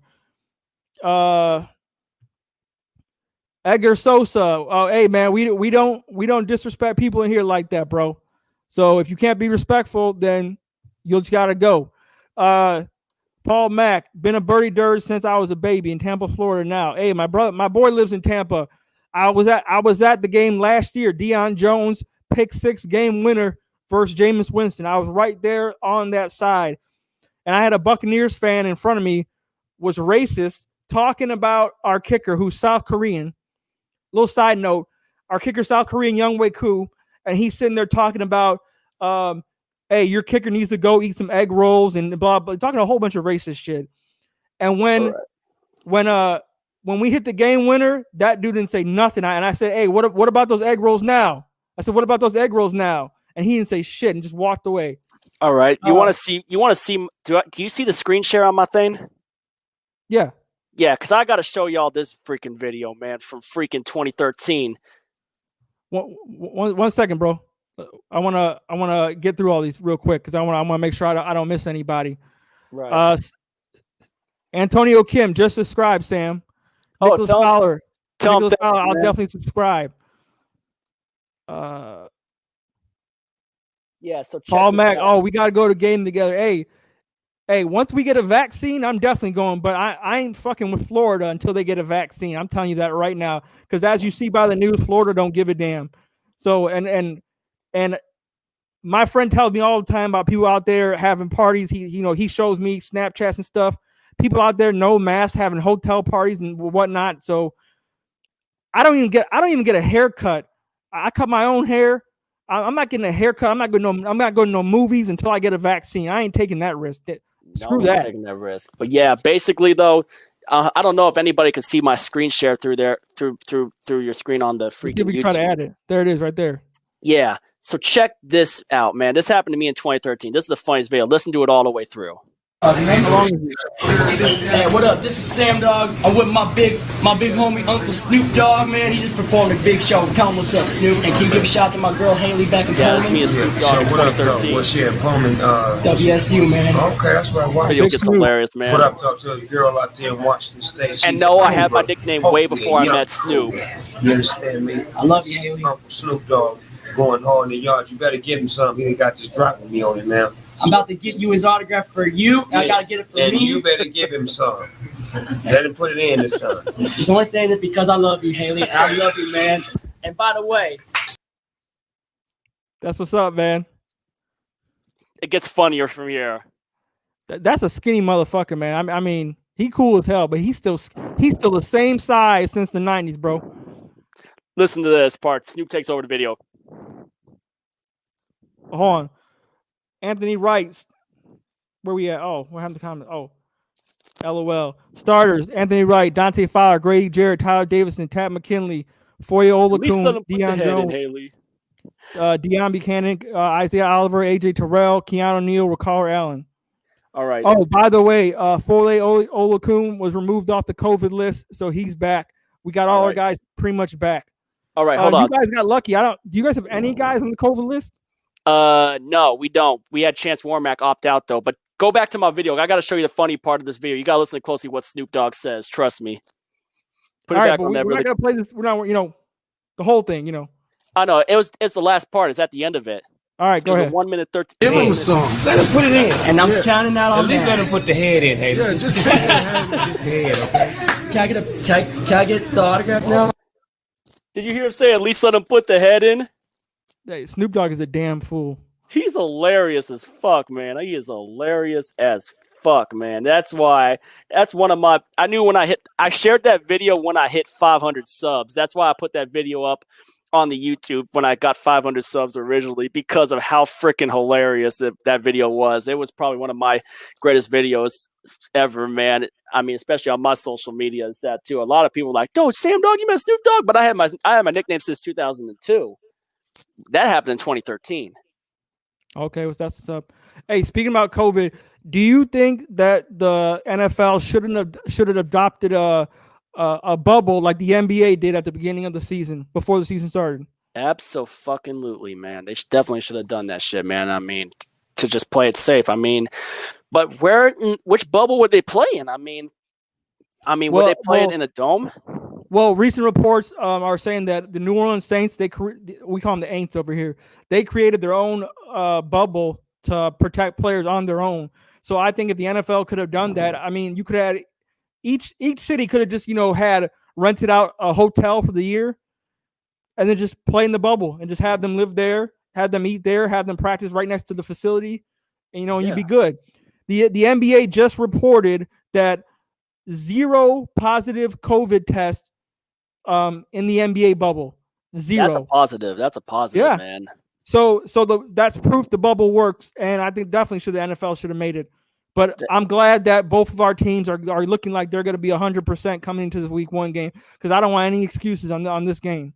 No, I don't. I mean, I don't want any COVID excuses and whatnot too. It's just, I just hate the fact that we're living in the pandemic and I'm not going to be able to, possibly most likely not going to be able to go to my seat in the stadium. I mean, I hate that we're living in some once in a lifetime pandemic, man, that I wish we would have freaking better prepared for and everything too. It's just, it fucking sucks, man. And that's being realistic, It's just, we need to get a vaccine. And one of my other guys, this guy named Haggy Hawk, Hagggy, his real name's Tyler Fryer. He's been on my buddy Norbcamp's channel. He's another Seahawks content creator. This guy from Germany, he volunteered himself to get tested, have vaccines tested on him to find a vaccine for the coronavirus. So it's definitely cool that he's stepping in there to try to help find a potential cure. And I've hung out with this guy other times we came to Seattle, helped him try to get a pair of custom Seahawks socks autographed by Pete Carroll. Oh, that's what's up. Yeah. Paul Mack, what second-year player do you think will have the biggest impact, Jazz? I think it'll be Chef. Chef has his moments, man. He can lock down. If you don't know, Kendall Sheffield from Ohio State, he's a Falcons corner. He has a lot of big games, and I think with more experience under his belt, I think he's definitely one of those dudes who can step up. I just want to see a full year of our offensive line not getting injured and healthy, because that's the key to everything, protecting Matt Ryan and obviously the run game for Todd Gurley. I think the Falcons were one of the most sacked teams in the entire NFL. And Matt Ryan ain't getting any younger. We need to protect him. We need to run the football. That's how we close out games. Because if you don't know anything about Falcons football, every time we get a big lead and we lose games, it's because we all of a sudden forget how to run the football in the fourth quarter. Teams come back on us. We fall into this cover shell too, and teams just come back and beat us. And all of a sudden we don't know how to score anymore. And it's kind of like that with a big Russell. part to do with the run game. We don't know how to close people out with the run game. That's what I was saying. We were not doing good at closing teams out, which irritated the fuck out of me as well. It's like, I wanted to see us, like, when we should have blown teams out, it's like we should have freaking been able to should have kept our foot on the gas and just freaking been able to score touchdowns whenever we done, and capitalize on freaking turnovers and that too. It's like, and then part of the issue was sometimes because Chris Carson had some fumbling issues last year too. Granted, he still had 1,000 yards rushing in that too, which I hope when Chris Carson's back 100% healthy, I hope that he freaking just does a better job this year of holding on to the football. I mean, love when he runs people over and that too, but just got to do a better job of hanging on to the football. And then plus also if the offensive line, I know we added a bunch of pieces to the offensive line during the offseason. What sucks is obviously letting go of Britt and DJ Fluker and that too for Cap. And we drafted a big guy named. Is it time to get into the draft? I don't think we got into the draft yet for our draft picks and that too. Oh yeah. Well, I left out DJ Dallas, the running back from Miami. How's he gonna play in the role with Carson and Penny? I think he replaces Travis Homer, but also I'm anxious to see what our big ass guard we drafted from LSU, Damian Lewis, dude. That guy benched, like, He freaking squatted over 600 pounds. I've seen highlights of him like in the Senior Bowl, and the dude was freaking going up against the best pass rushers in the draft. Like, he was mostly beating these guys. Like, and these are top-ranked pass rushers. He was shutting down Kinlaw. He was shutting down a bunch of these good-ass pass rushers in the freaking Mobile Senior Bowl during the Senior Bowl week. And this dude is freaking – he's huge, man. He's got muscles for days, and he can freaking squat 600 pounds. He could bench over 500, a bunch of other stuff too. It's like, I'm excited to see what Damian Lewis brings to run blocking for the Seahawks, but I also hope that he could pass block too. And I know we still got Dwayne Brown on the offensive line as well too. So where is your most concern on the Seahawks? Where do you think it's not, the hole is not filled up yet? Pass rush and offensive line. I still think we need a couple more pieces for offensive line, but I'm glad Ifedi's gone, and I know some people wanted Britt gone for Cap, and I know Britt was a good center when he's healthy. It sucks just with some of the things we got to do, but obviously the holes for me are pass rush and offensive line, and that's being realistic. Let's not forget that they expanded the playoffs, so there's a chance that, both of our teams make the playoffs. There's a real chance. Hold on a second. Bucks Skull Gang in the house. Hey, Jazzy Jeff, real talk. Hey, you a Bucks fan, Bucks Skull Game? Hey, we got a Bucks fan in the house. Y'all, please don't be too rude to this man, even though he's a Bucks fan. Tell me what y'all think. What you think about Tom Brady, Bucks Skull Gang? Is Tom Brady going to deliver the goods this year? I know he's better than Jameis. Oh, he's way better than Jameis, but they ain't saying much. I had laser eye surgery just to go back up Drew Brees in New Orleans. Let me give you my thoughts real quick on the Bucks. So, as you know, football is about it's not like basketball where you can just throw a whole bunch of all-stars on a team and they just ball out. Football is about cohesion, play calling, schemes, things like that. And if you know Bruce Arians, his entire career with the Steelers, with the Arizona Cardinals, now with the Bucks, he throws vertical, deep passing routes where the quarterback needs to take a ton of time to hold the football. So Mike Evans and Godwin can run those routes, which forces Jameis Winston to hold the ball a lot, which forces him to take a lot of sacks. The difference is Tom Brady came from a West Coast offense, a timing routes, deep checkdowns, ins, outs, real small passing routes. So you're telling me Tom Brady at 42 years old is going to be willing or has the arm to drop back and throw consistently that deep down the field with Mike Evans and Godwin like Jameis Winston did? I don't think he can do that. I think they're gonna have to change up the play calling for the Bucks because Tom Brady's gonna take a beating. I still don't trust their run game. Rojo Jones, I'm not afraid of him. Rob Gronkowski hasn't survived the season in how long? When's the last time Rob Gronkowski's played more than 5 games? Long ass time. That's all I gotta say, man. I mean, right. Did he play a full season when was he a full season when he wasn't a full season when they lost to the Eagles in the Super Bowl, was he? Or was he a full season? I know he wasn't a full season. He just showed up at the end. He just showed up in the playoffs. He got injured because of Earl Thomas in 2016 when Earl Thomas blasted him and cracked his ribs in that 2016 game when we went into Foxborough and beat the Patriots, which in my opinion, what that game basically was the reason why we were able to win the NFC West that year. We were the only team. Russell Wilson in 2016 was the only one to beat Tom Brady that year because Brady had the Deflategate suspension. Right. And last time I checked, the Bucs defense still has to stop us. True. And yeah, they have Shaq Barrett. Shaq Barrett is an absolute monster. And Dominican Stew. I was at that game. Barrett was pushing us around like it was nothing. He was all over Matt Ryan's ass. But once you block them, yeah, bro, we didn't have an offensive line last year. Once you block them, their corners are suspect and they can be owned. And you have to remember, Jameis Winston, yeah, we laugh at him because he was 30 for 30. So that means Tom Brady has to at least throw 30 touchdowns to equal Jameis, but cut down on the turnovers. I think Brady could cut down on the turnovers, but I don't think Brady, the way he plays, is going to be throwing 26, 30 touchdowns in a season. I don't think he's going to be having 3-4 touchdowns a game. Well, remember, he didn't have good weapons last year in New England, so I'm anxious to see just what he does with Godwin and Evans. I mean, well, yeah, Tom Brady has been used to winning low-scoring games with that defense and that weak-ass AFC East.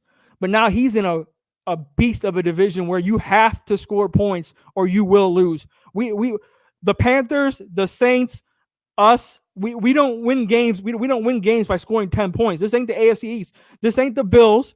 This ain't the Jets. And who's the other? This ain't the Dolphins.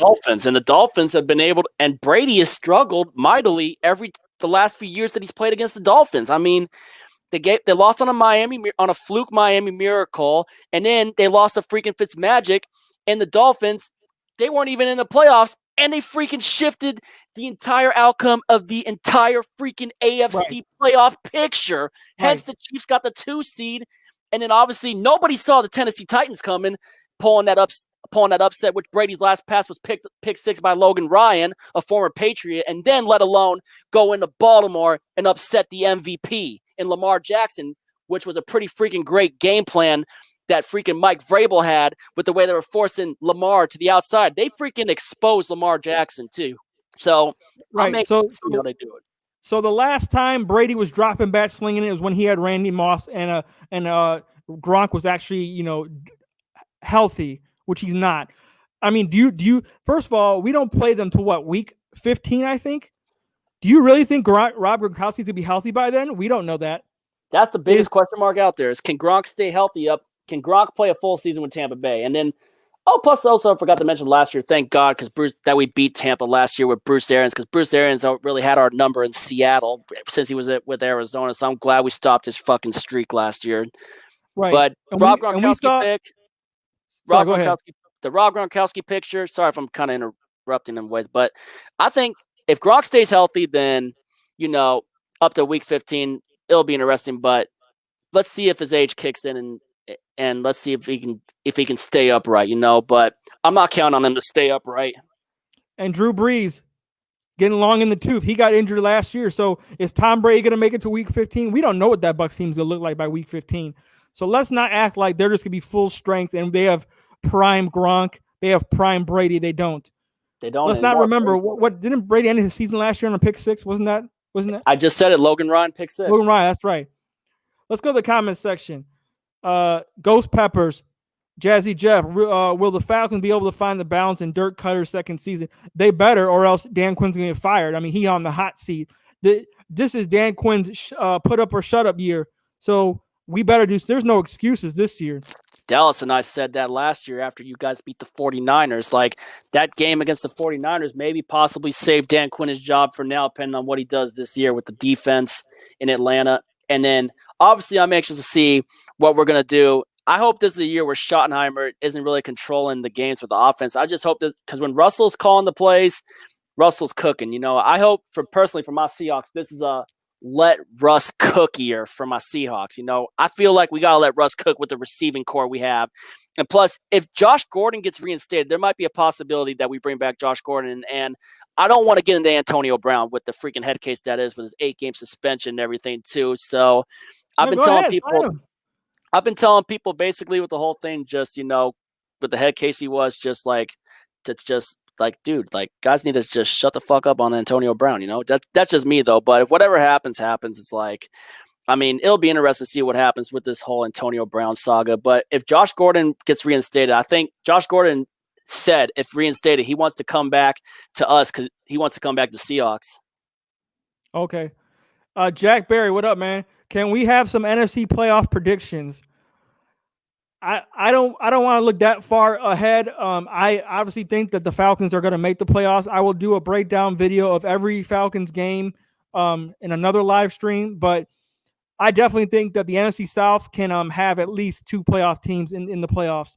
See, now you're taking a page out of my playbook, not trying not to look too far ahead, Yeah, I mean, I don't want to predict other teams because I don't even want to give them that respect. Because I hate the Aints, but you and me both. With you hate the Saints, I hate the 40 whiners. I hate the Saints. I mean, I hate the 40 whiners. We call them the 40 whiners. Hey, we call the Saints the Aints. We call the Bucks the Yucks.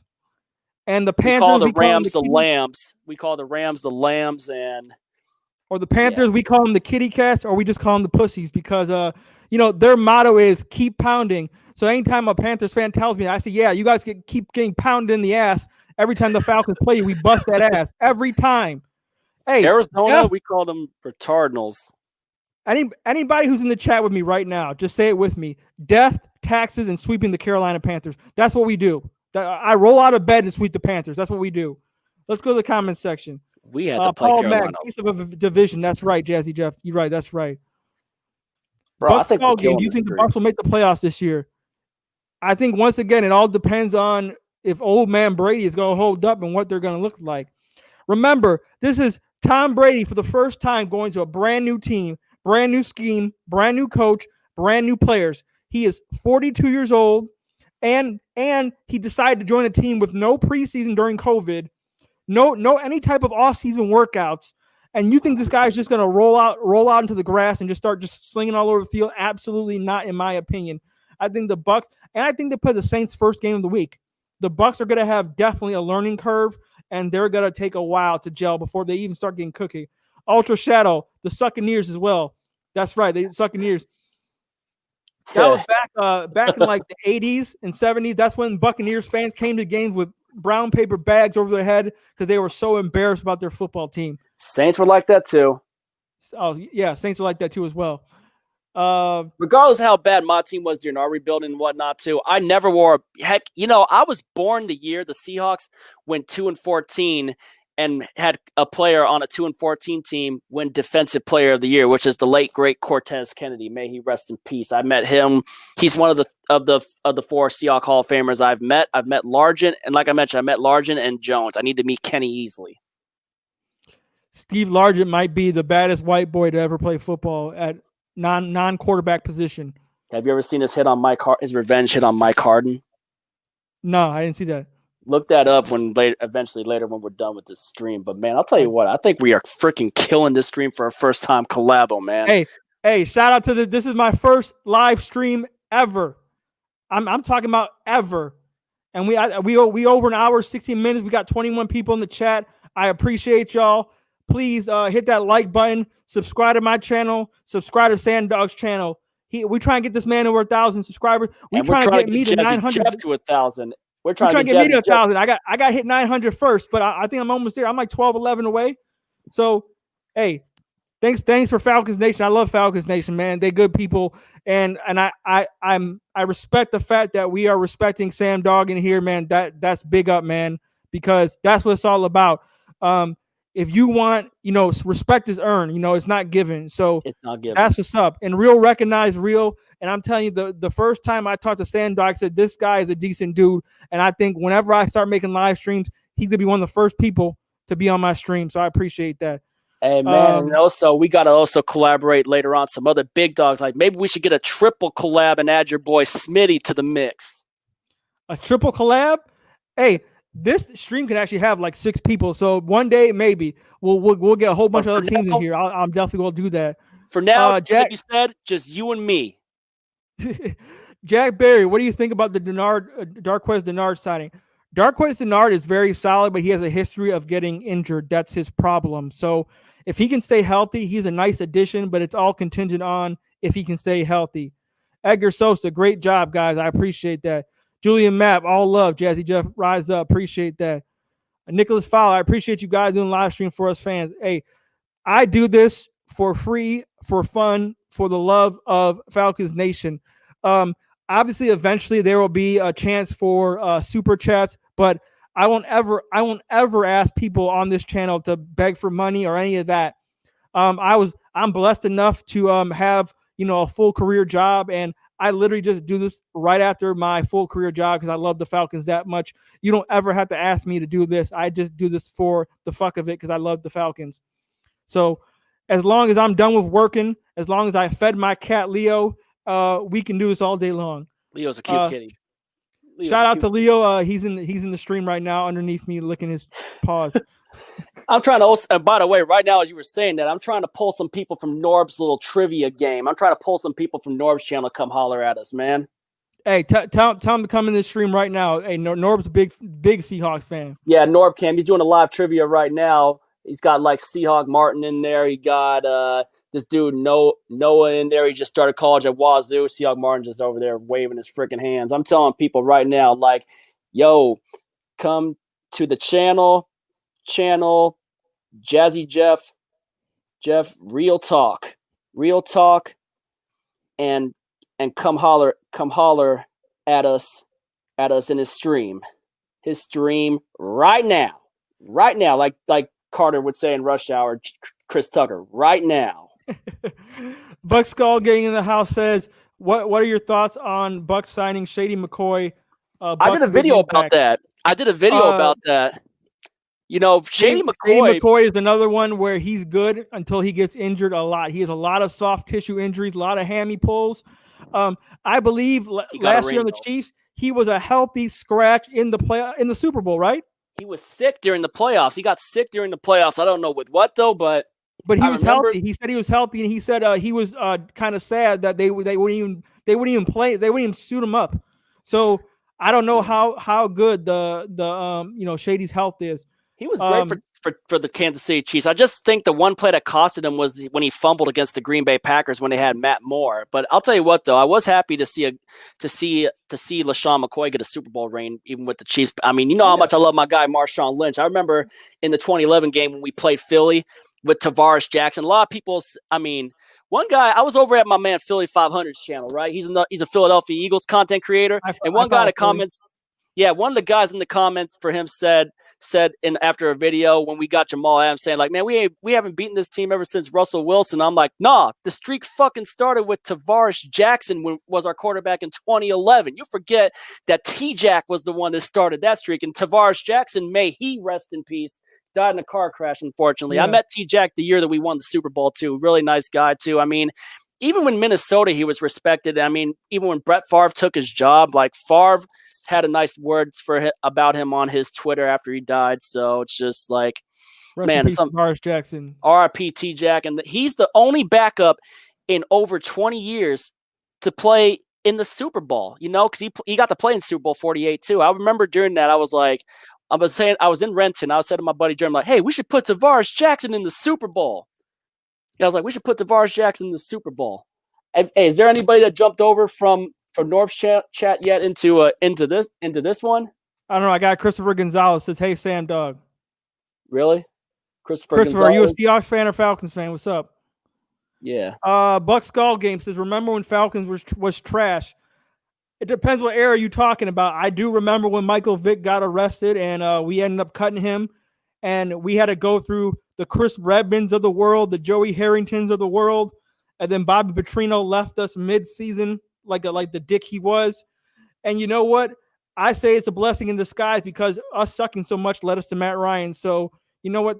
Thanks, Michael Vick, for that dogfighting because it helped us become better.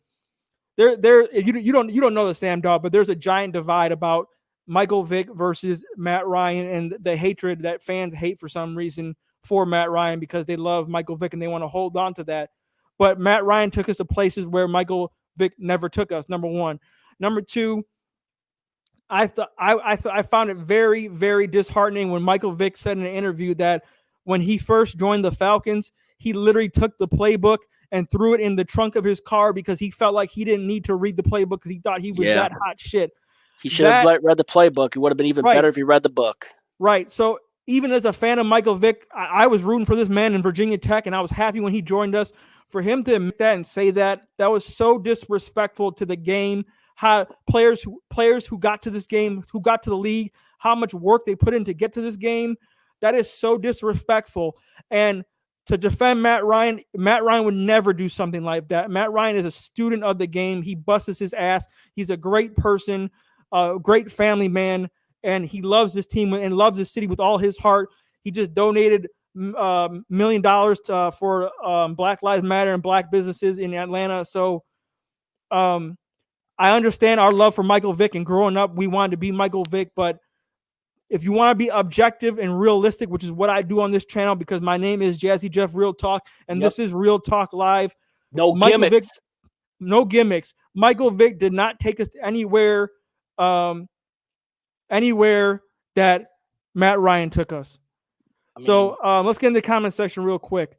I mean, and also, I mean, regardless of when Hasselbeck took us to Super Bowl 40 and that too with Mike Holmgren in the offensive line, I mean, one day, I mean, Holmgren took us to the Super Bowl, yet I know what Pete Carroll wanted for us, but granted, we were screwed in Super Bowl 40, but I mean, when I look back to my team's history, I know it's a little different with you with what you were saying, but I mean, what Russell Wilson did and what our defense, and a lot of people, you know, when we won Super Bowl 48, people always said, "Oh, it was the defense, the reason why." But you know what? People always forget when you look back at that game. Russell Wilson played one of the best games of his career, and he had in that Super Bowl for his passer rating. Let me just I'm on the Google really quick, so I'm trying to remember Russell Wilson's passer rating from Super Bowl 48. Hey, while you Google that, I'm gonna go into the comments real quick. Jack Berry, should the Falcons add another free agent? Can we afford Clay Matthews? I think we can. We saved a whole bunch of money with the June cuts, the getting rid of Desmond Trufant, Vick Beasley, and all them, Freeman. I personally wanted to add Everson Griffin. He's still out there, and I don't know what the deal is or what he's asking for, but he would be a great pickup. Clay Matthews is decent. He's getting a little long in the tooth. Let me go down the comment section. Dre, true statement. Jazzy Jeff, what up, sir? Rise up. What up, Dre? He's also a big supporter of mine. I appreciate him. He always retweets my videos, and I appreciate that. What do you think about Matt Ryan not making the top 100? He didn't just not make the top 100. I don't know if anyone knows this, but the NFL came out with the top 110, and Matt Ryan didn't even make the top 110. It's so disrespectful. I don't even want to get into that because I will blow a fucking gasket right now. Yeah. The disrespect of Matt Ryan. And I put out a post on Twitter. You didn't see this. It got over like 300 retweets and like 800 and something likes because damn, Jeff, you're killing it. He had better stats than Kirk Cousins. Kirk Cousins made this list. And then I said, before anyone jumps down my throat saying, oh, the Falcons didn't make the playoffs, Dak Prescott and Kyler Murray were on the list. They didn't make the playoffs. Kyler Murray's team won 5 fucking games. Kyler Murray had way less stats than Matt Ryan, and he was still on this damn list. Yeah, it's ridiculous. That is disrespectful. I mean, even though he did win Rookie of the Year, but I was still pissed that we just played down to their level when we lost him. But yeah, here it is. Passer rating of Russell Wilson in Super Bowl 48, 123.1. Yeah. You'll get no argument from me. Russell Wilson's a great player. Yeah, Russell was hitting on most of his passes in that Super Bowl. And I know people say it's like, oh, it's the defense and all that stuff. Yeah, granted though that we had the pick six but when you look at that game, Wilson was hitting pass after pass after pass in that Super Bowl. Like the passes he was hitting to Doug Baldwin, Golden Tate, Jermaine Kearse in that Super Bowl. I mean, and Kearse had a great touchdown in the third quarter where he did the spin move bouncing off of like 4 defenders. That was one of my favorite touchdowns of the Super Bowl. One of my other plays, other than, when Percy Harvin had the kickoff return, which basically took all the air out of the building. Hey, I got to give a shout out real quick to A Fizzle Productions. He's a Denver Broncos fan, but he supports my channel. He shouts out my channel. That is a real dude right there. Please, if you are a fan of other football teams and you want to be a student of the game, sub A Fizzle Productions. Me and him always go back and forth because I make fun of how they had the no-fly zone. They were undefeated, and Tevin Coleman and Matt Ryan went in there and just shredded them in Denver. But he always brings up the fact that the Broncos smashed my Falcons in the '98 Super Bowl. Obviously, they had Terrell Davis, John Elway, Shannon Sharp. Shannon Sharp. Skip. Come on, Skip. Skip. But yeah, shout out to my man A Fizzle Productions. Buck Skull game. Same Jameis Winston trash, college trash, NFL. Jameis Winston was the exact same way in college that he was in the NFL. He put up a lot of big numbers, but threw a lot of turnover and picks. I am subbed to A Fizzle Productions. I think I am subbed to him. Yeah. He's friends with Slitta. He's always on Slitta's live stream. So I was on Slitta's live stream. How many people that when I came on the Slitta stream, even in the comments, came from Slitta last night? That's what I want to know. How many people came from Slitta last night? I wasn't there. Yeah, because sorry. Jack Berry, Everson is too expensive. Jack Berry, tell me what he's asking for in the comment section. Let me know.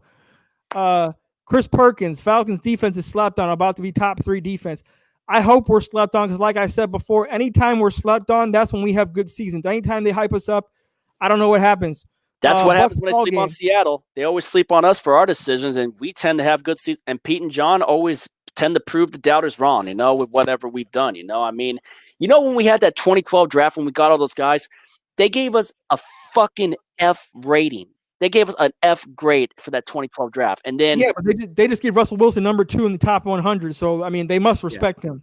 Well, the disrespect was real back in those days, and we ain't forgot about it, especially when we went to those 2 Super Bowls. And there was a picture on there for like this and before Super Bowl 49, it's like F grade class, and this in the Super Bowl. It's like, I mean, we basically proved everyone wrong, I mean, they F grade us, and then we'd go the following year, win the freaking Super Bowl, and then obviously we go back to the Super Bowl, almost going back to back, and just the rest. But it's been great. It's been fun, I mean. I don't regret it one bit. It's been an awesome ride, Hey, let me shout out real quick, Jude Talk Sports. If y'all don't know, Jude Talk Sports is a Falcons content creator. He's an up-and-coming Falcons content creator. This man does good work. Please check him out. Please subscribe to his channel. He supports my channel, and I support anyone who supported me as well. So I like to build up other people. When I was first just a YouTube fan and commenting, back then it was, Slitta and Lieutenant Dan and Mad Mike Sports. And I'll tell you a story about how I became content creator. I would comment on their comments, and Slitta was one of the first people that said, oh, Jazzy Jeff, you sound real knowledgeable about this material, man. You should make videos one day. And I'm like, I don't know if I can do this. I don't know. And then when I first started making videos, the one that got the most, this is back when I had like 2 subscribers and like no views at all. I made a video about the Falcons draft, and I went off on the Falcons because I was so mad that they did not draft a defensive tackle, because every year I'm shouting, draft first round defensive tackle, do what you did with Grady Jarrett. Grady Jarrett was in first round, but please get someone next to Grady Jarrett, just like, the Rams had Sue and Donald. We need to stop the run. I'm not worried about our offense. Our offense is always good every year. Please just invest in the defense. So I went off on this stream. I got a lot of hate for it because a lot of people say, oh, you a Falcons hater, you this, you that. And I'm trying to tell them, hey, my name is Jazzy Jeff Real Talk. I don't sugarcoat shit. If you want me to hold your hand and give you flowers and rainbows about the Falcons every day, then I'm probably not your man. But if you want that real shit, that real talk, then I'm going to give it to you. So when the Falcons do good, I'm going to praise them. When they do bad, I'm on their ass. Yeah. It's kind of like raising a child. Just because you discipline your child doesn't mean you don't love your child. It means you want them to do better. Yeah, So it's kind of like when we finally got the pass rush when we added Cliff Averill and Michael Bennett in 2013, Cliff Averill and Michael Bennett were the real, I think, for the pass rush, were the game changers for the Seahawks in 2013, man. For that Super Bowl run, how they affected stopping the run and just getting to the quarterback. Right.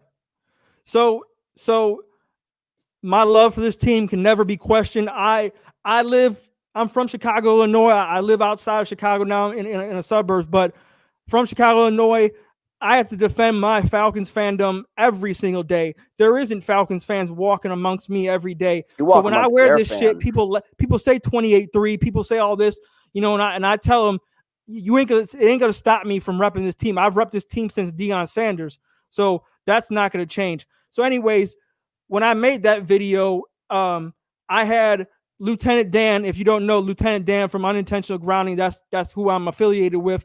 And Mad Mike Sports, they actually reached out to me and said, hey, Jazzy Jeff, you actually do good work, and I think you can be a content creator. I think you can actually do this. And if you want to, you can join us.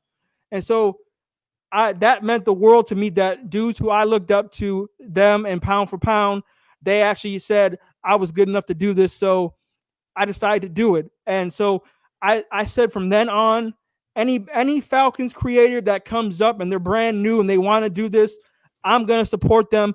I'm going to shout them out on my channel because I had people I looked up to that supported me and gave me a chance to do this because, I love my team. I love talking football, and the love I get, I'm going to pass it back because real recognize real.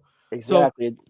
Basically for me, when I had my thoughts of starting, I had no thoughts of whatsoever of doing a YouTube channel until obviously I was watching Norb with the Seahawks stuff. And then later on, and I'm usually just same stuff that I'm basically real about. And then one of these days I thought when I was hanging out with my buddy, I was like, what if I was to start a YouTube channel, do stuff like that, say what I want to say and express my true feelings about. And I basically started in my best friend, my buddy Adam Axelson, shout out to him, by the way, one of my best friends.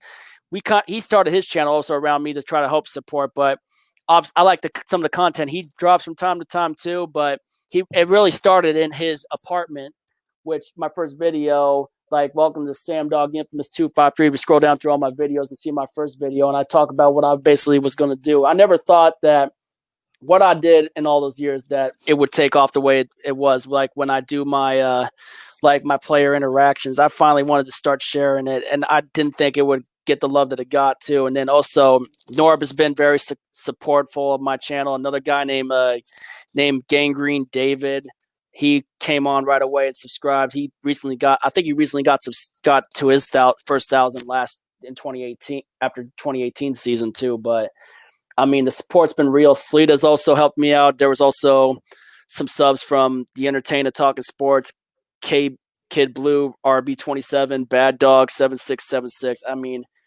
it's other people like that really kept me to go in the game. But I remember it was just no thoughts whatsoever, and I just decided to do it. And I was just hoping it would succeed with the stuff I do with the Seahawks, my cars, and some of the concerts I went to. Like I told you in a private chat about how my best viewed video, which was sad how it blew up, was that Nipsey Hussle Victory Lap Tour concert from when I saw Nipsey in 2018.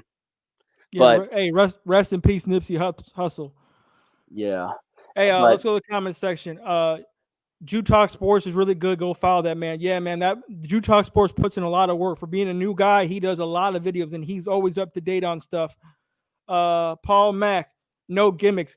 Yeah, let me talk real quick about why I say Jazzy Jeff no gimmicks, because I'm not going to point out specific people, but I noticed on YouTube that a lot of people they feel the need to have a character, a persona, almost like a WWE promo, to come out and do these videos about their own football team.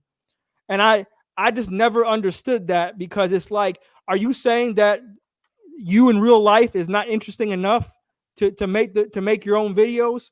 So when I say Jazzy Jeff, real talk, no gimmicks, what I'm saying is this is me, whether I turn off the camera or not. This is me all the time, 24/7. I don't sugarcoat nothing. I don't make up nothing about my life or my team. I don't have to do a character or change my voice, nothing. So you're always going to get the real me. When the Falcons mess up, I'm going to let you know where they mess up. I don't know if you know the Sam Dogg, but I do video breakdowns. I will go in and I will point out, mistakes. I will circle times where Falcons players are messing up, missing their coverages, avoiding their zones, etc., etc. Hold on, I gotta open the window. It's getting really hot in my room. I got the fan on, but I gotta open the window. But continue. This man's all the way in the mountains in Washington, man. And it's close to 90-degree weather. That's what's up. It's hot. It's hot as hell right now in Washington. We got some hot weather. I gotta open the window. Which is funny because Falcons fans I always see it. Falcons fans and Atlanta fans talking about the heat in Atlanta and how hot it is and complain about the heat. Hey, come to Chicago in the winter and then complain about some damn heat, okay? I've been to Chicago in the summer, man, and I know it gets hot in the Midwest in the summer. I was born in Wisconsin. I go back to there to see my family, and what sucks is the mosquitoes and everything over there, too. All I got to say is to Atlanta fans, be thankful you ain't got to go in your car and your whole fucking car is covered in snow and you got to scrape that bitch out and you got to shovel that shit and you got to sit in your car for 30 minutes while it heats up and pray to God your heater don't break because it's so damn cold out here. Pray to God you don't have that, okay? When you have that, come holler at me because it's damn cold in the wintertime. And I be wanting to go to Atlanta when it's wintertime over here. I tell you that much. Hey man, it's like me wanting to try to go back down to California during the fall when we get all the freaking rain and that too. Like going there in October having 90-degree weather. I mean we've been having heat. I mean I've worked in some freaking hot weather lately. These past couple of weeks we've had close to 90-degree and it's been up in the 80s. It's been nothing close. Thank God I've got the fan on. I got the window. I had to open up the window because it's been getting really hot. But oh man, I mean, summers in Washington, they can get good, but basically, it's like Vegas in the spring, man. Over here in Washington in the summer, man. It's like Vegas in the spring. I don't know if you've ever been to. Have you ever been to Vegas? I mean, you've been to Vegas, right? Yeah. Yeah, and then also, Humid. what else is no joke during the summer is freaking New York. Never East been. Coast is no joke in the summer. Let's go to comments. Hey, Fizzle. This is why I fucks with you, Jazzy Jeff. One of the most realistic fans I've ran into, whether it's YouTube or real life. I appreciate that, hey, Fizzle. I'm gonna get back to my story real quick. So then I started making other videos about when the Falcons were doing well, and I was praising them, and I was defending Matt Ryan. I made a video about the disrespect he takes. And then I had a bunch of people saying, oh, you, Jazzy Jeff, you just a Falcons homer. You nice. You know, you suck on their nuts, blah, blah, blah. And I'm like, that's when I realized that no matter what you do in life and on YouTube, there's going to be someone who hates you. There's going to be someone who thinks you're too nice. There's going to be someone who thinks you're just a hater. So at the end of it all, the best thing to do is just do you. That's the only thing you can do. And be happy with the results. You're goddamn right, man. That's just the way. That's just life is. Life is always going to throw haters your way, you know? And that's just the way we got to deal with it. But we never let no freaking haters get us down in any other way, man. No freaking way, man. No way. We let haters people be talking about, 28-3 and all that stuff. Like is that gonna make me stop being a Falcons fan? Is that your goal? Because you're failing right now. Is Matt Ryan the only quarterback in the history of the NFL to lose a Super Bowl video? It's just a Super Bowl? No. So like I don't understand the hate that he gets. I don't understand how people can hold on to something from 4 years ago. It's kind of like disrespect Russell Wilson got when he's never gotten an MVP vote. I mean, you got to give Wilson the credit he deserves too. You know what I mean? But what Russell Wilson's done with the game, I mean, that man should have gotten a few MVP votes, man. So here's my public service announcement real quick. Any Falcons fans out there, any Falcons content creators out there, do you ignore the hate that you're going to get, because it's going to come. Trust me. They're going to say your channel sucks. They're going to say 28-3. They're going to say you don't know what you're doing. I had people saying stick to your day job, blah, blah, blah. Don't worry about that, because the real people are going to stick by you, and there's always going to be haters. It don't matter. Haters are irrelevant. They're just trolls. They're just there to get your attention. You keep doing your thing. You don't stop. I don't care if you got 5 views, 1,000 views, 1,000. You keep doing what you do. Goddamn right, brother. And don't let anybody stop you.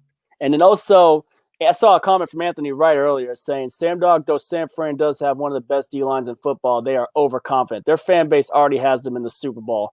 You got to play the game right.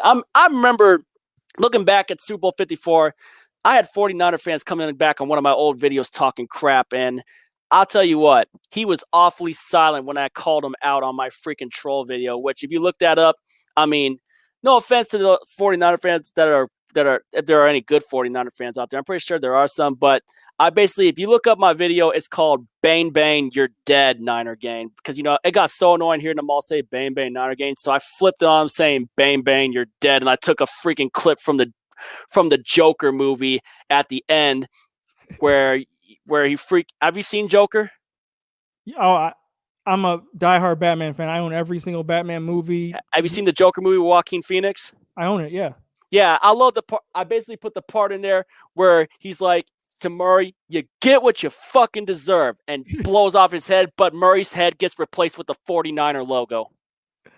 And then basically it goes to Joker's dance scene, and at the end in white letters comes up, hey, Niner Gang, bang, bang, you're dead. That's basically how that video goes. But also before that, people forget, we handed Frisco their first loss of the season last year. I had another video where Seahawks win, 49er fakefuls go back, fakefuls go back to the grave, and it's basically just because we handed them their first loss, and I had Peter Parker's dance from Spider-Man 3 with some freaking highlights of the game, and some other clips, a clip from The Undertaker. Shout out to my buddy Adam Axelson who helped make that video, by the way. You got to check that one out. It was hilarious, especially with Peter Parker doing his dance from Spider-Man 3 when he got the suit with the James Brown plane. Do you remember that scene from Spider-Man 3? Yeah.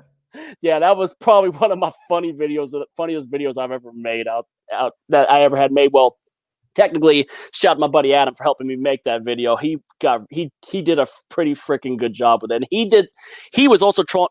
You should see the video that my buddy Adam made. You got to check this out. Look up Nick Bosa trying to get into the White House after losing the Super Bowl. That was a funny ass video because Nick Bosa was a Donald Trump supporter. Oh yeah, I'll check it out. Let's go to the comment section. Dre, true statement. I'm not sure if you made a video about signing at Darquist and Nard. Tell me what you think about the signing. I like it. He's a solid pickup as long as he stays healthy. I haven't made a video on him, but I definitely think that he could be he just gotta stay healthy. Paul Mack, exactly. They fake. You genuine, not no fake shit to get views. Yeah. I couldn't believe that some people actually pay for subscribers online. I can't believe that. Like how desperate you gotta be to do that. Let's go down. A Fizzle. I'll take the cold over the heat. The only thing I wouldn't take is driving the snow. Oh, driving the snow is a bitch. If you ain't got tires for it, oh, you gonna peel out. Anthony Wright, Vegas heat is dry heat. Oh yeah, Vegas heat humidity would kill you. It's thick as hell when you go down there. Dude, we outlasted Norb's trivia game. Dude, we outlasted Norb's trivia, man. He already I ended can do this all trivia. day, to be honest with you. We could freaking kill this. We could kill the game with collaborations like this, Jazzy Jeff. We can freaking we can go all day. Chris Perkins, Falcons fan from Canada, still cold as fuck. Hey, quick story about Canada real quick. When I went over there for first time ever, this dude, first bar I ever walked into, he said, are you American? I said, yeah. He said, I love Americans. And he bought me a free beer. I was like, oh, is this what Canada's like? I like Canada. Bro, I remember when I was in Vegas and one of the other trips, I remember going to going to LA another time too. I've learned from the past few Vegas trips. I'll tell you what, I was at the Marquee Pool Club and I was getting all sorts of, I'll tell you what, sexy British girl with a freaking snakeskin bikini, man. I remember showing her all sorts of I wish I would have bought her a shot earlier, but I remember just talking to her. I remember I actually pulled the tea joke. Like, is it true that you Brits really drink all that tea every day? I remember just showing all sorts of love. Kissed her hand, she kissed mine, and then I remember I got a big ass kiss mark on my cheek from her, man.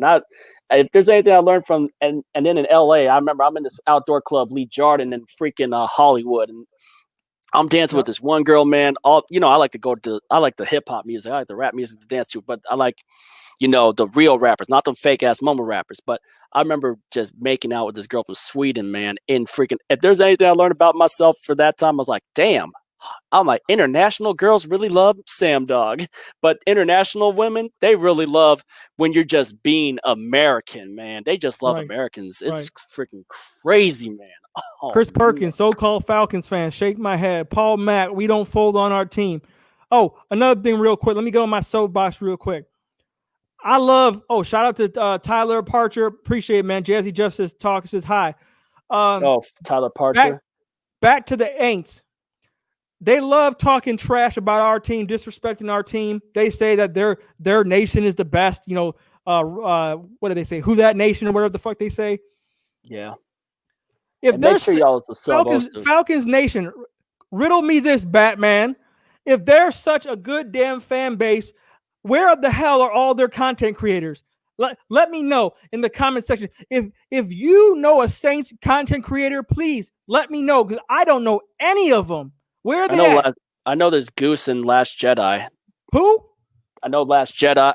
This guy named this female. I think she goes by Last Jedi, and then this other guy. I think he has an LSU cover, which his name is Goose. I think it's Goose 71. I mean, oh come on, man. I think he hit up Sleeta once, but Saints fans hide in the shadows, man. They ain't got no content creators. They ain't got nobody. You go Google search Atlanta Falcons, and see how many content creators pop up. There's a lot of us repping this all day long. So I'll do it right now. Falcons content creators compared to Saints Falcons creators. Content creators versus Saints content. I don't know a single New Orleans Saints content creator. I really don't. Google's weird, man, when it pops up stuff like that, man. Google's kind of a little weird when you're looking for content creators on that stuff too, Buck Skull Game, do you think Jameis Winston is good for the Saints? As a backup role, yeah, but if he gets a starting role, absolutely not. I don't think they have faith in what's his name, the running quarterback. God, it slipped my mind right now. Yeah. Anthony Wright just said something. Sam Dogg, I think that these networks are full of it. Your O-line is not as bad as they say it is. With left tackle Dwayne Brown leading the O-line, they are not as horrible as they say. Well, I can only hope so, Anthony Wright. We can only hope so, man. And, hey, I know what Tyler Perkins back in my home of Washington Only difference, Seahawks fan though, and plus I was just hanging with them at a friend of mine's pool party last weekend, and then another cool video you should also watch is my shots for Jamal video when I had my bonfire when we got Jamal Adams, taking this. I think we were shotting freaking Fireball whiskey, man, and then obviously I had the big freaking cigar I was smoking too. I mean, I don't do like I said, I don't do them often though, special occasions. I'm actually getting back, trying to get some walks. I got to get back to LA Fitness again and get some freaking muscle going and try to lose this gut down here, man. I kind of got a little bit of a gut growing on me and got to get some muscle going, Hey, Tyler Perkins, welcome to the live stream, bro. He says Saints fans hide in their swamps. That's right. Dre, true statement. I only know 2 Goose is one, and I forgot the other one back and forth. Anthony Wright, Saints fans are too stupid to have a lot of the content creators. Ha, ha, ha. Yeah. Tyler Parcher, I just came over from Norb's Cam stream. Tyler, I'm in front of Sam Dogg. Hey, welcome to the stream, man. It's all love in here. Hey, Fizzle, Saints Uptown, 4-4 legendary, Goose Sports, not sure who else is out there. Chris Perkins, Saints Uptown, talking all that shit. And, man, I've seen other 49er fans, talking crap like this JD Hawks hater guy, too. I mean, I don't know. I mean, I don't know how much respect he gets on his channel. I mean, I don't know how many other 49er fans usually talk crap on – but usually it's just mainly non-content creators that are usually talking crap, But I'll definitely say they got what they deserve when I did when I triggered them with the Bang Bang You're Dead video and hardly any were had the audacity to come talk crap to me when I dropped that vid as they were losing the Super Bowl. And it was after the Damian Williams touchdown. And you know what I think it is? It's after the interception by Kendall Fuller. What I think it is, and Anthony Wright touched on it. Anytime I argue with the Saints fan, they don't have legitimate arguments. They don't have intellectual conversations. All they do is say 28-3 Falcons suck. That's all they say. I had one guy say, ha, ha, ha, Falcons went 7-9 2 years in a row. I'm like, dude, Drew Brees and the Saints went 7-9 3 years straight. Do you not remember that? And then when I called him out on it, he goes 28-3. I'm like, that's not a fucking argument. If all you can say is 28-3, you don't have an argument. You don't. It's one game.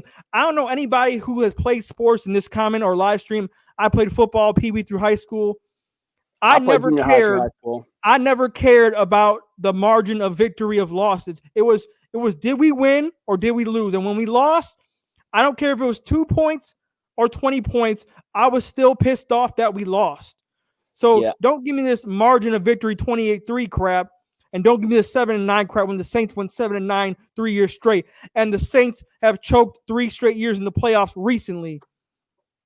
Don't tell me the Minneapolis Miracle isn't a choke, because that's a choke of epic proportions. That's a choke. That's a big. And I had this one guy, Dwayne Olsen, comment and say, "Fucking Seahawks suck. 49ers are the Super Bowl. Seahawks home watching." So I said to him, "Don't come crying back to this comment after Patrick Mahomes carves y'all up in the Super Bowl. Seriously." And then at one point, and then basically when I did the Bang Bang You're Dead video, I called him out because he called my team C-Dicks. And I was like, hey, Dwayne Olsen, how's that L taste with my C-Dick in your mouth? That's what I said to him, man, in my freaking video. He ain't come back to that. He didn't even come to that video. I even posted a link in the reply to his with the link in there saying said, this is for you. Make sure you watch for your shout out on your Super Bowl L and Seahawks own you. Because basically our all-time record, we're up in the all-time series against the 49ers, 25-17. Hell, even after Sherman's tip, we beat the 49ers 10 straight games in a row. We were freaking owning them. We sent that, Levi Stadium, they didn't start filling that stadium up until they were relevant again, which was last year, man. So they say they're all loyal and faithful. More like faithful. You only show up when you freaking win. And we were letting them know, man. I let them freaking know. We own them. It's like, as soon as you beat us 10 straight games in a row, then come back and talk crap. Right now, we're up 25-17, so you ain't in all-time series, so they ain't got no right to fucking talk until they beat us 10 games in a row. And it's not just the fans, it's the team itself. Michael Thomas and Cam Jordan are the biggest babies I've ever seen in my life. They love puffing out their chest when they winning, and they love talking trash. But when they lose, they crying conspiracy. They're crying refs. And you remember this, the Saints and Rams game in the playoffs with the pass interference that didn't get called? Yeah. Was that pass interference? Yes, it was. But guess what? Last time I checked, They don't give you a touchdown. They don't give you a victory for a pass interference. They put the ball at the 1 yard line, and you're telling me that the Rams couldn't get a goal line stop? You're telling me that it was just an automatic free points? No. So what happened in overtime? Didn't the Saints get the ball in overtime? They did. And didn't Drew Brees throw an interception? Did that part not happen? Or do I have amnesia and that part never happened? Well, as a Seahawks fan, all I can personally tell you is I'm just glad the Rams did not win the Super Bowl. That's fine. But as far as this game, like every time the Saints lose, they have no accountability for their team. But last year, yeah, we were 7-9, but when we destroyed the Saints 26-9, shut them down, the Saints did not have a single in the Superdome. A single offensive touchdown. Drew Brees got sacked 6 times. And when you bring that up, they say, oh, that's just a regular season game. But then when they beat us the second game, oh, they're talking all types of shit. You suck, we beat you. Wait a minute. That's just a regular season game. I thought that was your whole argument. So when we lose to you, isn't it just a regular season game? This is why I can't stand Saints fans, man. The way they argue is absolutely stupid. Oh, well, real talk, real quick. Sports Live and the ATL's in the live stream. We got to shout this man out. Snap. Sleeta came in. Hey, Big Sleeta just came in. Jeff, my dude. Hey, Sam Dogg, what up? Sleeta, much respect. If you don't know Sports Live and the ATL, Sleeta, this is one of the first dudes who ever believed in me and was one of the first dudes who told me, Jeff, you should be a content creator. I like what you do. This dude is a real person. He respects everybody. It doesn't matter what team you come from. And he's a loyal Falcons fan. And he's no disrespect. I'm not calling you old, but you've been around the block a long time, bro. And you've been a Falcons fan way back in the day. I think even before I was born, bro. So don't ever tell him he's a fake fan. He's been a Falcons fan way before. It's like, don't even tell me that. Don't even tell Big Low that. Don't even tell Mr. and Mrs. Seahawk that. Don't even tell Mama Blue, who's been there since day one, 1976, when the Seahawks first came into existence. Don't tell these fans that either. You know what I mean? I mean, granted, I was born 35 miles from Green Bay, but I wasn't living there long enough to know Wisconsin sports because I grew up with, the Seattle Seahawks, the Mariners, and the Sonics. I miss the Sonics big time, man. I want NBA basketball back in town big time, and we just have a bunch of idiot city council, man. I'm sorry, but the council in Seattle is a bunch of freaking idiots, and I want Hanson's Arena, man. I know they're renovating the Key Arena. We just got an NHL team, the Krakens, by the way, which that should be fun. I'm not going to say we're going to knock it out of the park like Vegas did in their expansion draft, but I don't know. Jazzy, you ever gone to any Chicago Blackhawks games while you live in Chicago? You ever gone to any Blackhawk games while you were there? Yeah. Yeah, what are those games like? Are they fun? It ain't really my thing, but I went when the Blackhawks were, winning championships, so it was a good time. Yeah. Hockey's probably last on my list. Yeah, I'll tell you, the only time it's good is during the playoffs, though. I love talking any type of sport, though, too. It's cool the NBA's going with the bubble, I think, obviously, the best in the East is obviously the Milwaukee Bucks, and Giannis is a fucking baller. And then you got the Lakers. You saw that crazy-ass victory they had against the Clippers, I think, last week on that last-second LeBron James bank. And then, it's crazy to think that in the West, the top two teams are the two teams that occupy L.A., man. Yeah. And to think that the Clippers, years back before they went to L.A., were in frickin' San Diego. But my story for that, I went to a bunch of Sonics games back in the day with my dad, and I watched Gary Payton. I watched the Rain Man. I met Gary Payton I met him twice. One time at a sports card event I cried the day they traded him to the Bucks. That's how much I love Gary Payton. Hey, real quick. Tyler says, where was he at? He was at the game when Zerline missed the kick. Yep, I was there too. I was in a suite. I actually was in a suite that game. That was the game Paul Allen was put into the Seahawks Ring of Honor. I was at that game. I was in a freaking suite because of the ticket my dad got through Wells Fargo, the bank. But yeah, he says Seattle, go Seattle Mariners. I met Ken Griffey Jr. when he joined the White Sox. I met Griffey when he came back to the Mariners. I met him 5 days before Michael Jackson died. Oh damn! I got an autographed baseball with Griffey somewhere. But yeah, I went to a bunch of Sonics games. I met I got to meet Rashard Lewis. I met Luke Ridnour. Luke Ridnour gave me a yellow shirt. I got a bunch of autograph stuff. I got a Kevin. Rashard Lewis had one of the most awkward shots, but he be smacking them bitches. I was happy when he won his championship with Miami with Ray Allen. I remember when Ray Allen got a second ring, when Rashard Lewis got his first with the Heat with LeBron in them.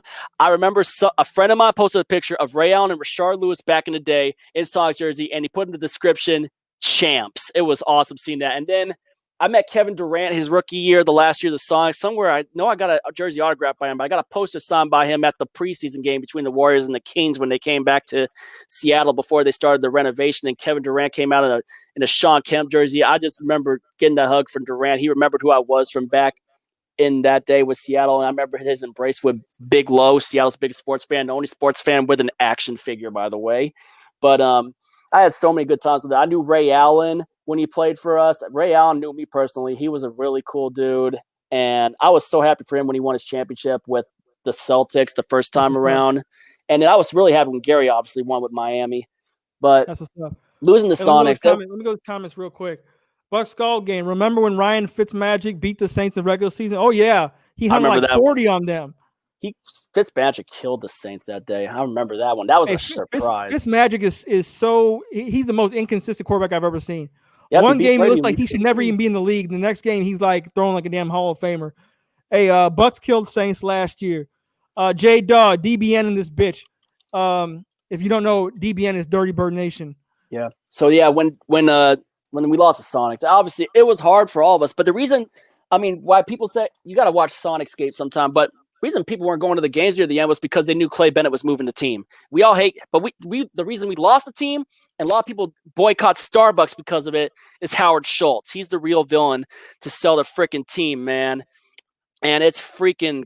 I hate Howard Schultz for that very freaking reason, man. And I hate Clay Bennett for lying to Seattle. And then for me, until we get the team back, until we get the Sonics back one of these days, the best thing to ever happen to the NBA was when Kevin Durant left OKC the way he did, going to Golden State and win those back-to-back championships, those 2 championships. I know a lot of people but it was years in the making after, because Durant, he was leading the Save Our Sonics chance in Seattle. He never wanted to leave Seattle. He was forced out. And then when he won that championship, but the day he left, I was trolling OKC's page, man, saying that they never deserved him and they never deserved their team and all that crap too. And then when they won the championship, I found a picture of Clay Bennett, made a meme of it, and my buddy posted it on the OKC Twitter, and I put this on the meme with Clay Bennett. I called him Kevin Durant's bitch. Hey, hold that thought. Let me get to the comments again. I'm going to finish all these. Christopher Perkins. Oh, yeah. Isaiah Oliver and Kendall Sheffield shut down Michael Thomas. Michael Slant Thomas. All he does is run slant routes. Their offense is so predictable.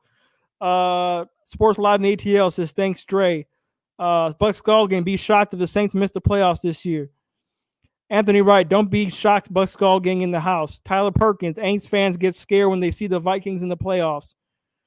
Tyler Parcher. We play you guys week 1. Yeah, that's why we wanted to do this stream. Video, Tyler. That's why we wanted to do this stream. We wanted to get the thoughts on both sides.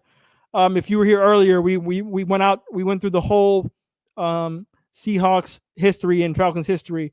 J Dog, hashtag blew that. J Dog, they ain't gonna choke and choke. Buck Skull gang, Anthony Wright, facts. Hey, by the way, man, who wants to bet money this year? Bucks beat Saints week 1. Look, I don't give a fuck who beats the Bucks or Saints week 1. I hope they beat each other. I hope it ends in a tie. Both of those teams can kiss my ass, as far as I'm concerned. I don't care about the Falcons winning.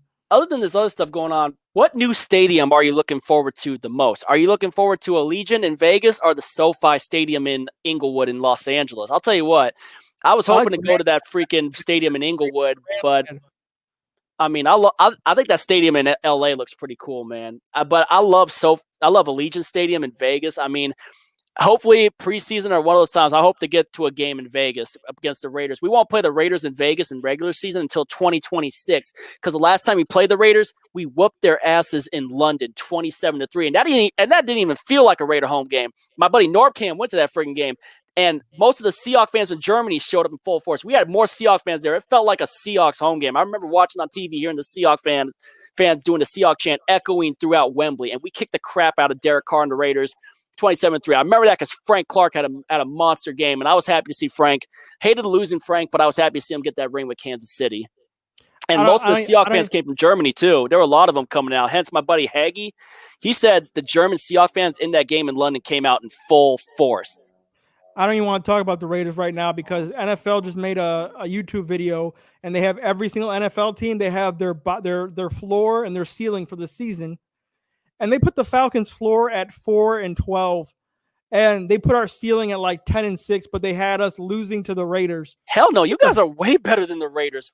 We don't lose to Derek Carr. Dude, Todd Gurley out of here. Yeah, I know. Derek Carr couldn't even do crap against us last time. We freaking pistol whipped him for like 5 or 6 sacks, man. I mean, for real, man. What the hell is up with that? There's no way the Raiders are better than the freaking Falcons. I mean, what the hell is up with that shit?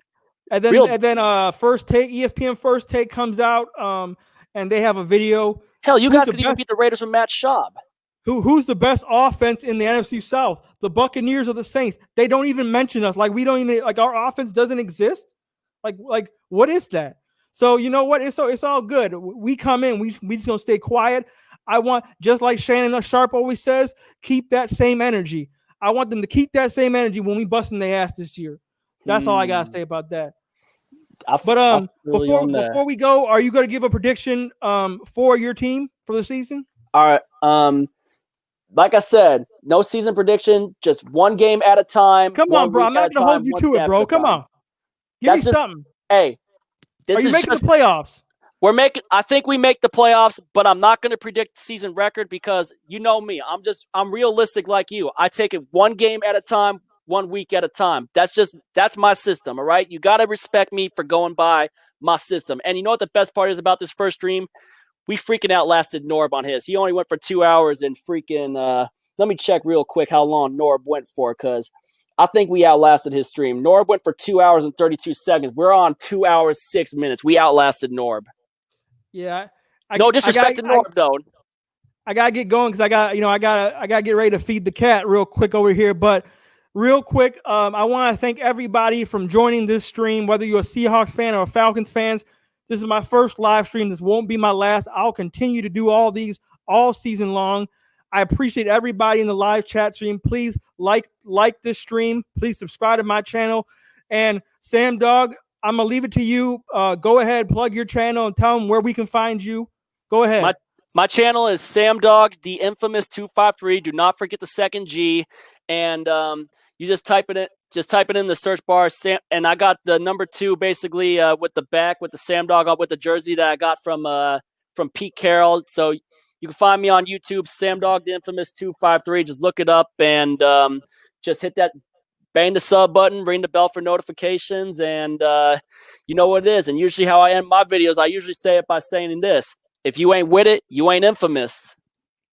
And what is your channel? What do you want your channel to be looking like in the future? Do you have any future events coming up for your channel? I just hope we get football season. That's all I can only say so far, and I just hope that I can get, right now usually it's hard for me to drop videos when it's so slow with the activeness of the free agency, and I go live during the NFL draft during times so I can react to the picks. But also another thing I like to do with my buddy Dallas Stewart, I do the game picks every week on Tuesdays during the NFL season. And then whenever the Seahawks aren't playing on Sunday, I would have them over. And my best streams, which I think I gained a lot of my subscribers over the years, are when I watch Red Zone, NFL Red Zone, and watch all the games on there and keep track of the drives and that too, and just react to plays and touchdowns and whoever's winning the games and whatnot too. My Red Zone streams are usually where it hits, where it's been awesome too. Whenever the Seahawks aren't playing, and I might try to stream, get back to maybe trying to stream some Seahawks games pending the games too. But I usually try to film most of my reacts. I do post game thoughts. I do pre-game videos with another Seahawks fan named Brendan Nelson, which I got to get a zoom on my thing so we can try to get ready for that stuff. But other than that, I basically just do interactions with the players and exotic car meets and whenever we get them. And I just want to try to have a lot of fun with my channel, and I just appreciate everyone that's, even if you're not a Seahawks fan, I just appreciate everyone that's come in and supported, Real recognized real. And I greatly appreciate you helping me out on my first live stream. I can't believe we lasted 2 hours, but you know what? Hey, that's what we do. I appreciate you having me on. I hope everybody out there knows this, man. Y'all got to sub Jazzy Jeff Real Talk up. Jazzy Jeff Real Talk, no gimmicks, man. Make sure you sub this guy up. Let's get him on his road to 1,000. And also, even after our week 1 game, since there's mutual respect, hopefully we can do more streams. Hell, maybe I can plug you in for a week, maybe one of these days, to do game picks with me and my buddy Dallas. Yeah, no doubt, no doubt. And then hopefully one of these other streams later on, we can get you, me, and maybe your boy Smitty or Sleeta. Well, hopefully we can do that. So I'm just gonna close this out real quick. My next live stream, I will be breaking down every single game for the Falcons season, and I will go through the added players of the team, the lost players of the team, the draft, the last time the Falcons played that team, and my record prediction for that team. And I will go through all my picks on the season. So please be on the lookout for my next live stream. I will be here all season. I will try to have other guests on from other teams. Hopefully Sam Dogg will join me on another live stream.